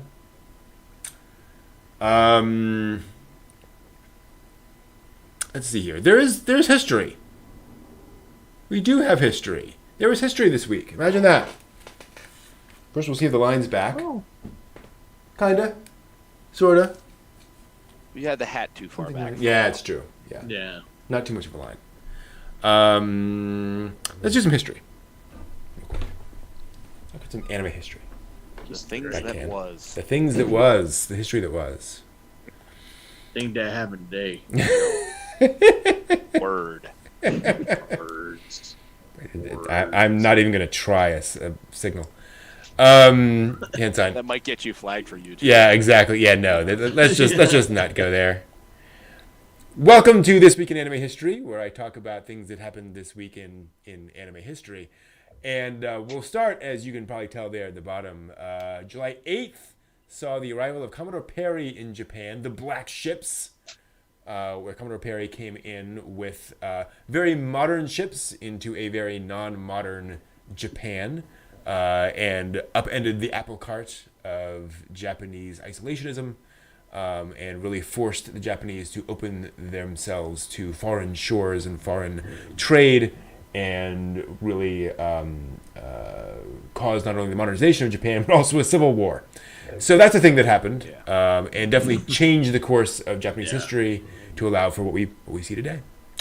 Fast forward a couple of years to July 5th, 1950, saw the founding of the company Bandai, which was a toy company, that stumbled along with various amusement products. I hesitate to call them toys, some of them, which did not do very well in their early years.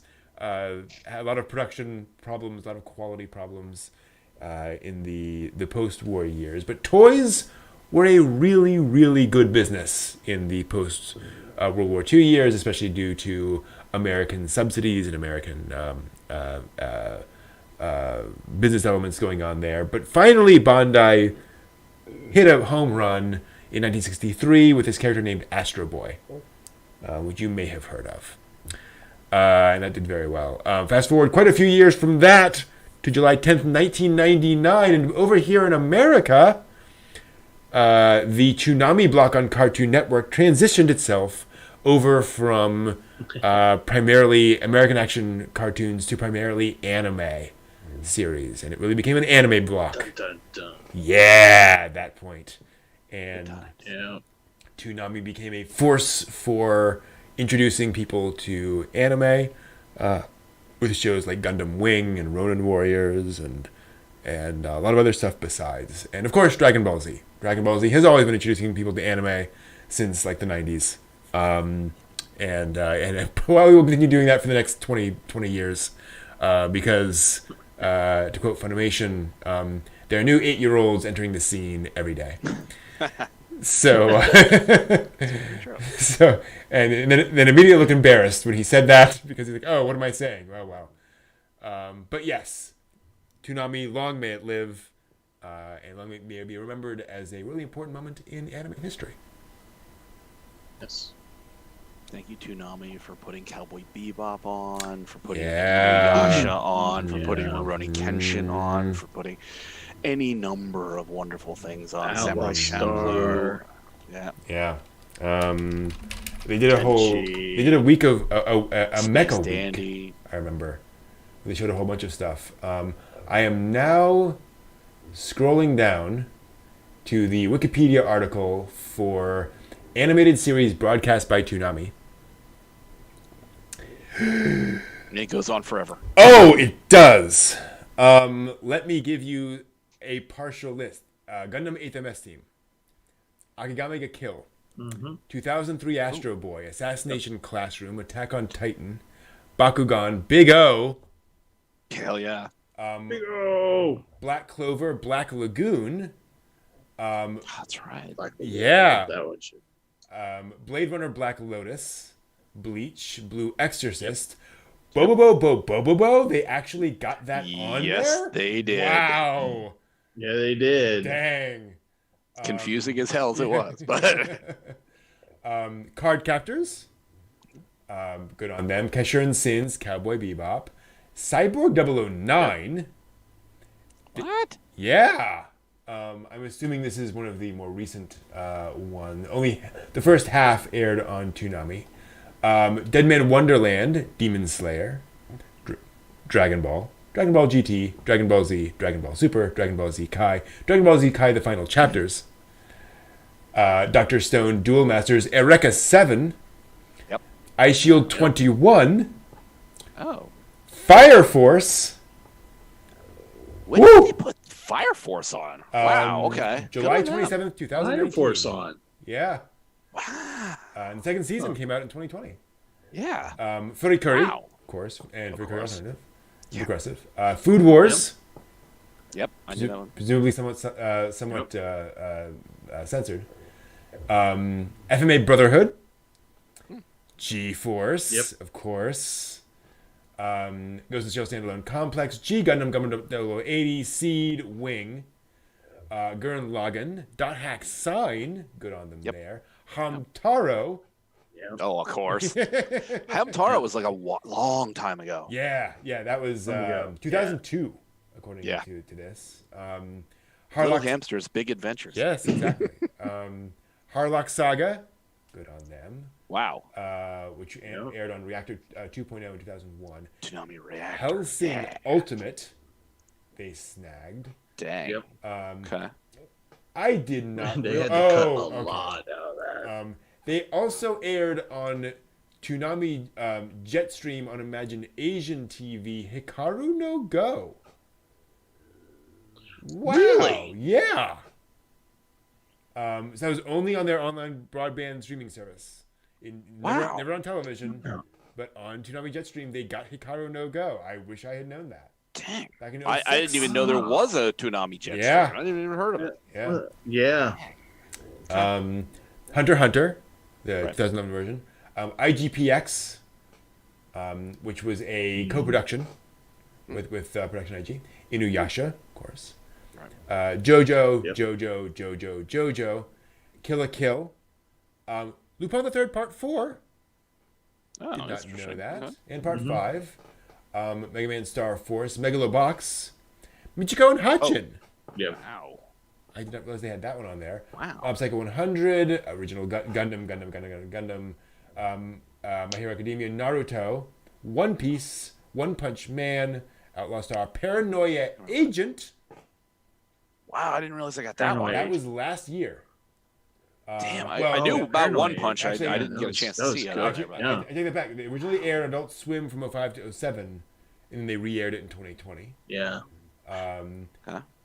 In 2002, on Toonami Reactor, they showed Pat Labor. No joke, really? Yeah. Really? Yeah. Funky. Yeah. Okay.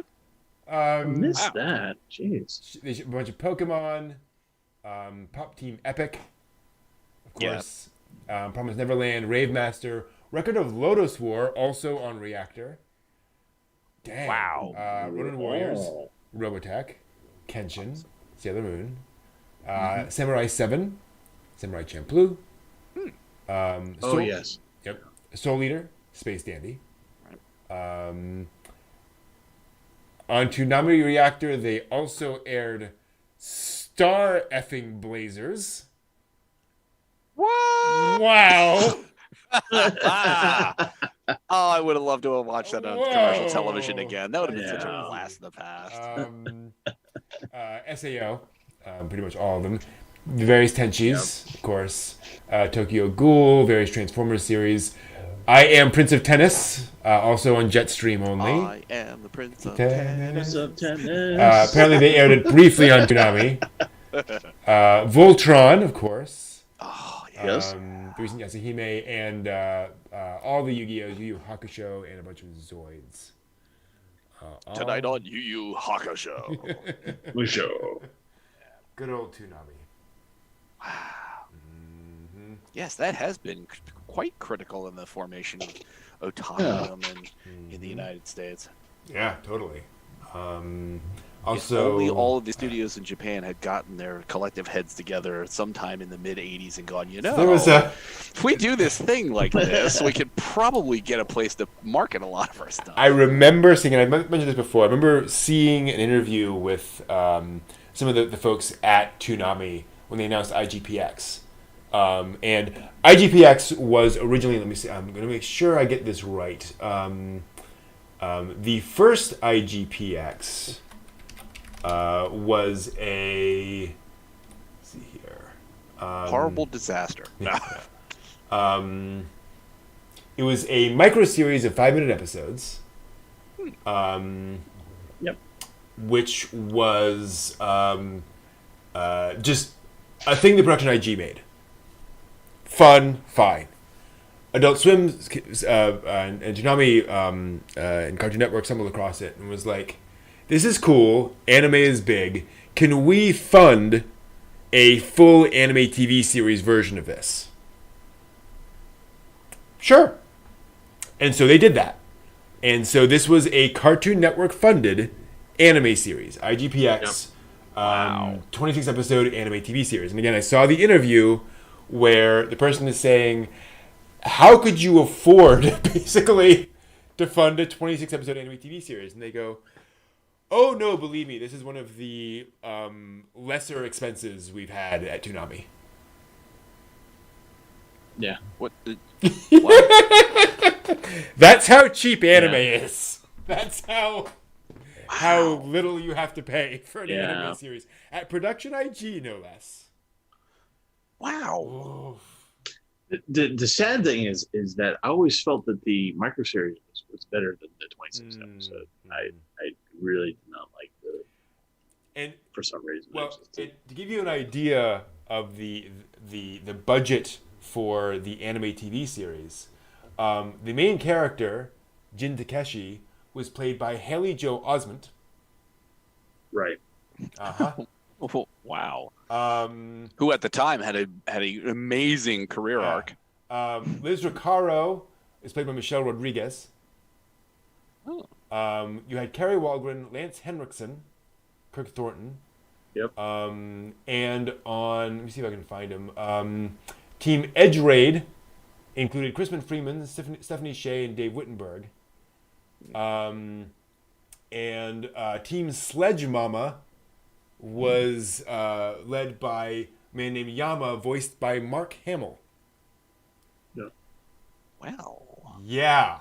They got Steve Bloom was another character, Lex Lang. You know, they got the voices for this. They got peoples. Good. Yeah. Mm. Yeah, that was the thing. Amazing. I never got a chance to see it. Mm-hmm. It's out there. You can find it. Yeah, you can find it. It exists. It exists. It is available on the interwebs. It is a bit. Yeah, exactly. Yeah. Well, I think they did a DVD release and all that kind of good stuff, so I'm sure it's out there. Actually, I wonder. Oh, I can't look at because.moe anymore. That's right. Did that go down, or did that just it's not functional at the moment? It's not. Well, it's not functional, and it will not continue to. It will continue to not be functional. It looks like, because they've changed all of their the various sites have changed their code, and they've updated their licensing to say you cannot scrape our services to do this. Yeah, and so folks are closing down those avenues. Oh. Yep. Sad. Very sad. On the other hand, I would like to talk about something I like. Which, John, I think you may have seen. I think I recall you saying that you've seen this and enjoyed it, but I'm not sure. Many. You have seen many things. I've not quite crested 13,000 individual episodes, but I am getting close. I believe you. Let me see if I can find a representative image that will not get kicked off YouTube. Because that's a whole problem with this show. There we go. Let's go and talk about this. Welcome to Brent's Anime Review Corner, where I talk about anime I love, and today I'm talking about Good Luck Girl, aka Binbo Gami Ga. Oh, heck yeah! Yeah! I love this show! Good Luck Girl. So this is about two girls, kind of. One girl is a luck god, essentially, who is sent to Earth to deal with another teen girl. So Binbo, this is the main character. Not Bimbo, anyway. Binbo as in poor. There we go. Yes. So she's she's basically there to deal with karma. To deal with characters who are problematic karmically, and the girl she is sent to is fabulously wealthy, and has had nothing but good luck in life, and refuses to pay it forward or even pay it back, really. She never helps anyone. She never gives anyone the time of day. She's not like actively evil. She's just not really interested in helping anyone. Like, why would you help somebody? Why would you put that time out for somebody? Why would you bother? Old brat. Exactly. And she needs retribution from all of that. She needs to sort of pay her karmic debt, which the main character is attempting to do and failing very miserably at it episode by episode. It is very much a goofy comedy about the characters with different personalities trying to do things. And one of the things I enjoy about the first episode is that Bimbo is just lays it all out. Says, look, all I need to do is do this thing. Your karmic balance will be restored. Everything's fine. And she's like, no, I'm just not going to do that. Not going to happen. It's like, I just have to do 5 seconds. We're out of here. No, not going to happen. So it's this, trial of wills between these characters as really goofy stuff happens the entire time. If you enjoy Kaguya-sama Love is War, and that kind of, back and forth between two different characters, there's an aspect of that to it. There's also some etchiness to it. So there's a fair amount of the girls in baths and things along those lines that you get in the show. But really, it's just absurdist comedy pretty much all the way through. Very light, very goofy, with just the occasional soupçon of breaking through to this question of karmic balance. They do actually address this a little bit, where the girl does have moments where she questions herself a little bit and does, deal with this a little bit. I will say, as far as I know, Good Luck Girl was a continuing manga. I think it was a manga when this first came out. And so as a result, I'm just going to say it, it does not end in a traditional sort of big epic final conclusion ending, but it does have a nice, finale to it. I felt satisfied to it, but it's not like everything just completely, explodes in an apocalyptic ending or anything like that.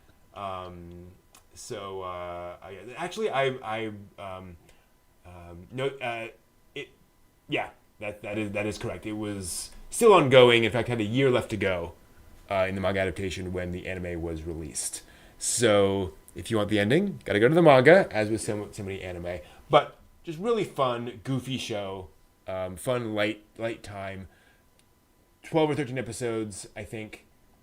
Very short. 13, yep. 2012. Nice animation. Certainly there. Voice acting perfectly fine. No problems there. Fun play. Certainly over the top kind of voice acting for this, as you might expect. Which is a fun time. That's Good Luck Girl.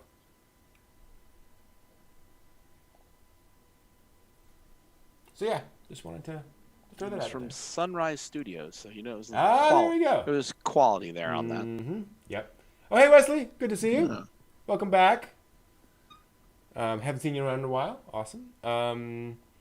Yeah, and very, very catchy opening and ending theme songs. Yeah. On that, I had forgotten that until you mentioned it.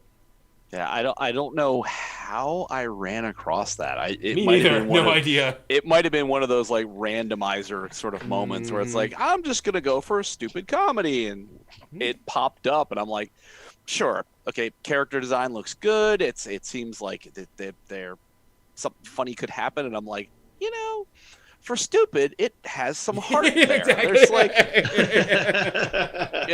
it's perfectly put. Yeah, I mean, it's one of those where it's like, wow, you can see a little bit of character growth. You have some moments of a little bit of feels. You have a lot of laughs. It's, even though it doesn't come, as you said, to some kind of cataclysmic giant ending at the end, it's still entirely satisfying when you get to the end of it. Mm-hmm. Yeah, and it's like, I have not of the things that I, would say would go on the list of I have to find out what goes on in the manga. I have to go over here now to see how the source is.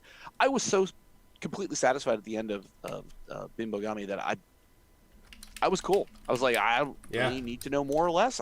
It did exactly what it set out to do for the anime. I'm like, thank you. Yeah. Cool. Well, I have a question for you all. What did we What learn? did we learn? Show tonight, Brand. Oh, wow. Even better than usual. Even better. It was great when Steve picked up that 350-pound Atlas ball suddenly. Holy.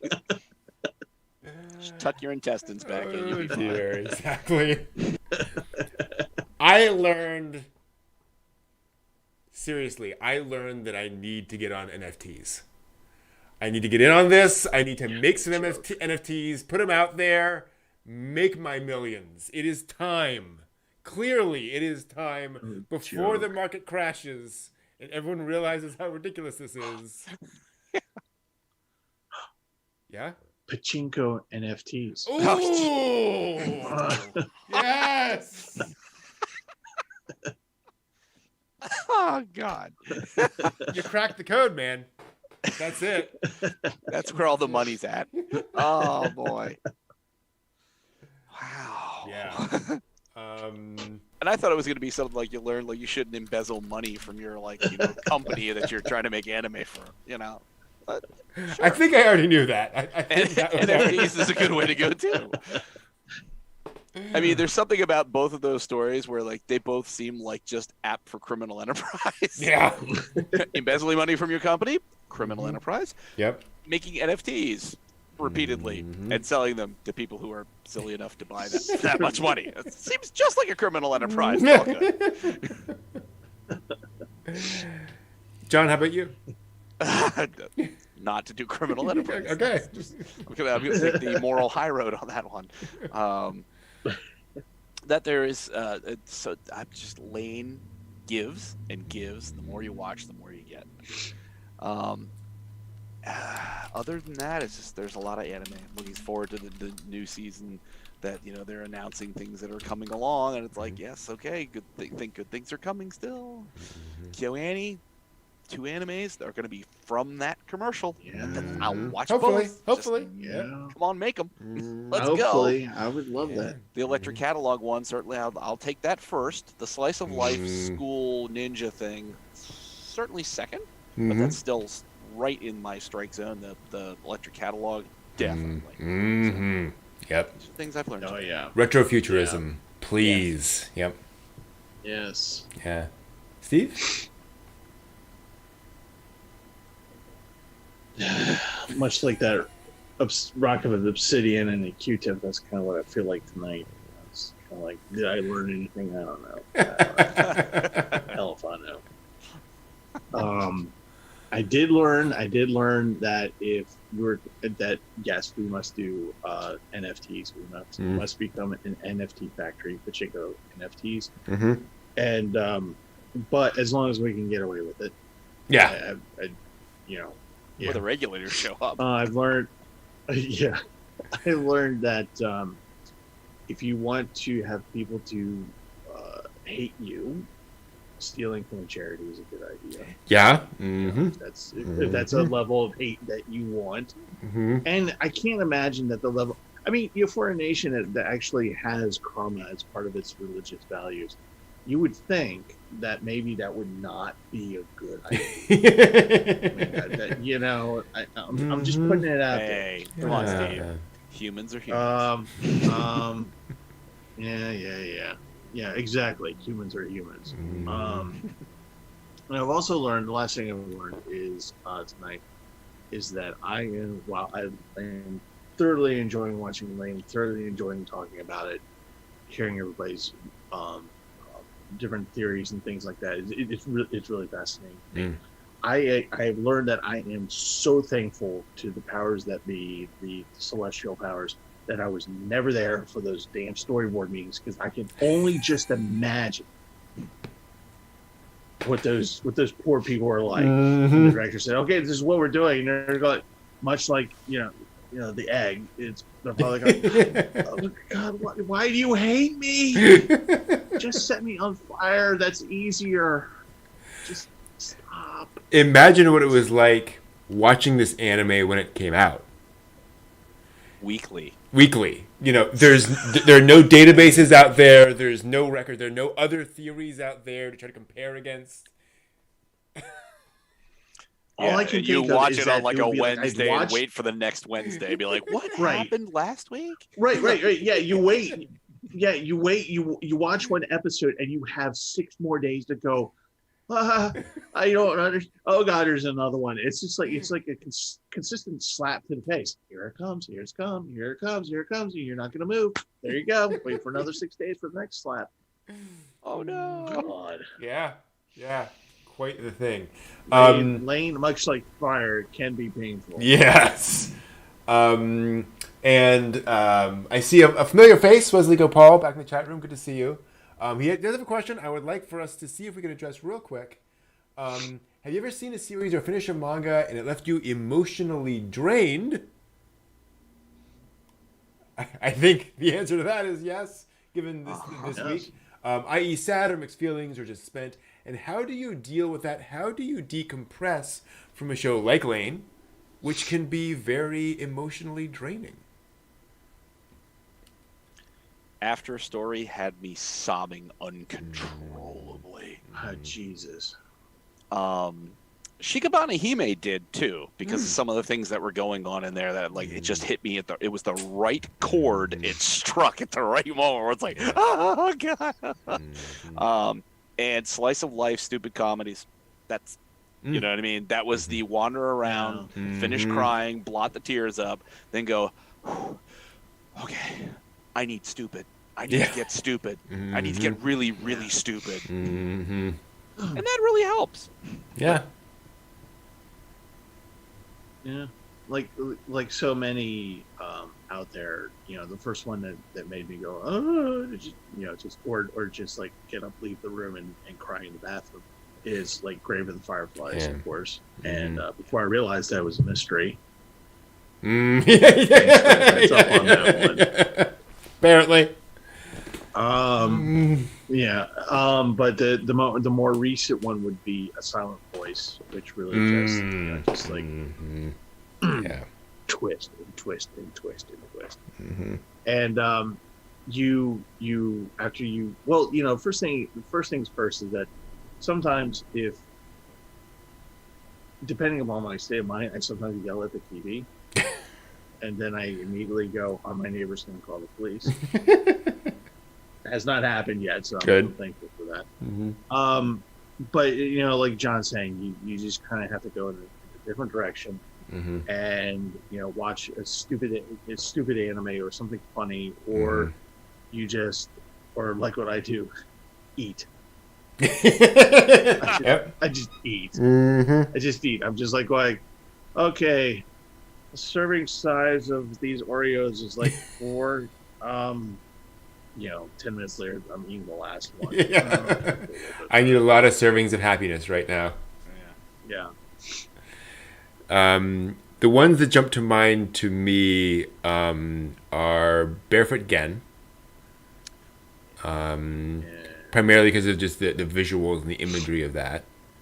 And also an anime I featured a couple weeks ago, Now and Then, Here and There.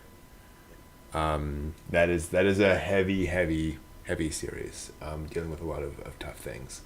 I actually respond better to breaks. I need to just not watch anime for a while and process. I find I need space to just really let that come in. Partly because for me, if I jump to another anime, it will tend to not allow that imagery to really settle in my mind. And I kind of want to appreciate it. I want to get a sense of what that was and really absorb it fully. So I need to kind of separate it out. No, absolutely, Wesley. There's stuff that drains you. I've actually gotten more emotional as I age. I cry at things that I would not have cried at in my 20s. But I've gotten just a lot more open over time. You just and something just hit you. Something has come at exactly the right time. And there's certainly been anime that are they're not supposed to be serious or dark or whatever, that just, message for you, sir. Right in. Yeah. Yeah, Princess Tutu. That'll do it, Otopple. Yeah, Princess Tutu that is a pretty much. Hana was one. Mm-hmm. Yeah. But yeah, you're right. There are some ones that's occasionally like, oh gosh, if I hear like a fantastic end song or an opening piece to a series I adore, yeah, I'll tear up. Mm-hmm. Just because like the anticipation, the hearing that song, I'll be like, oh, it's gonna be the thing. Mm-hmm. So it's like, what was Eurocamp, the end song to Eurocamp this season. Mm-hmm. There's nothing sad at all, but I hear that end song and it just hits me in a way that I'm starting to tear up now, where it's like it's just so hauntingly beautiful and it makes me ache to see more of the show. Yeah. It's just like, Fractal's one for me, where Fractale, that is a show, and it has some dark moments. There's some very dark stuff in that show, but it is overall a 90s style adventure story. Yeah. But that ending theme, yeah, and it's actually just by the Sally Garden. It's just that Irish song, sung in English, and again, I think it's having gone through the emotions of an episode and then sitting there with that song washing over you 13 times. I hear that song. Yeah, absolutely. I'm actually scrolling down to see if I can find an example of an anime series that wasn't like really sad, but like something in it just punched me in the gut. Elfenlied. No. God, No, I will never see Elfenlied. Let's see here. That's a tough one. Let's see. I don't know. But yeah, it happens. There are things you'll come across that just are there for you. It is what hits for you. Hit you like a truck coon. Exactly. Yeah, it's just like some of the episodes. Yeah. So some of the episodes of Casherin Sins, when you're talking about like basically it's the end of the world. Right. Okay. Mm-hmm. That's it. It's Yeah. the end of the world. End of the And world. it's just all these robots with no all they have left is their programming. That's it. Mm-hmm. And then some of them die. You're just like, but you were so nice. Yeah. Why? Mhm. Why? You get those kinds of things. I will tell you, it emotionally draining simply because of the excessive violence to it was the original Higurashi. Sure. That one. For those of you who don't know, that is the one anime that actually traumatizes me. I don't. There's elements in there where I'll joke about it, but that's actually a defense mechanism. Because it's just some of the nonsense that happens in that. And I totally see why you wouldn't want to watch Up and Blood. For those of you who haven't seen it, it's just abuse and heaped upon abuse upon somebody small, young, and helpless. It's just very, very disturbing. Yeah. Made in Abyss is one of the shows that traumatized me, straight up. On that note, now that we're on this Yes. note, thank you all. We have been so traumatized. We need to take a break. So we're actually literally going to take a break. So we are going to take a pause next week. I'm actually going to be out next week. I'll try to hop on, but I'm going to be out of town. So if I can get a Wi-Fi connection, I will plug in and do a quick Q&A, but nothing Or planned. you could launch one of the classic anime archaeology episodes from the archives. I wish I could do that. I do not know how to do that. That's a good point. And then the following week, the 24th, we're going to be doing our seasonal anime watching show. Yeah. So we're going to sit down and watch episode Again, 1. Yep. Trying to catch up to make sure that when we those get eye to there, drops. Yep. I'll try to come up with a list for the two of you as to what we can and can't fit in. Okay. It's just hard to kind of figure that out. So on the night of the 24th, we will be talking about episode 1s of all of the new anime of the season, which we had to wait a little while. Some anime is airing like this week and like into the weekend and early next week, so we couldn't do it this week, and then I'm out next week, so it has to be the week after. And then on the 31st of July, we'll be coming back to episodes 5 and 6 of Serial Experiments Lain. That's the plan. Sweet. So thank you all so much. As always, this is a lot of fun. Arigatou gozaimasu. Glad this was helpful, Wesley. Hope to see you again soon. Hope to see all of you again soon. Have a great night, a great week, and we will see you again in 2 weeks. Take care, all. Johnny. Oyasumi Cheers to nasai. Papa. Kisses to Papa. Okay, yeah.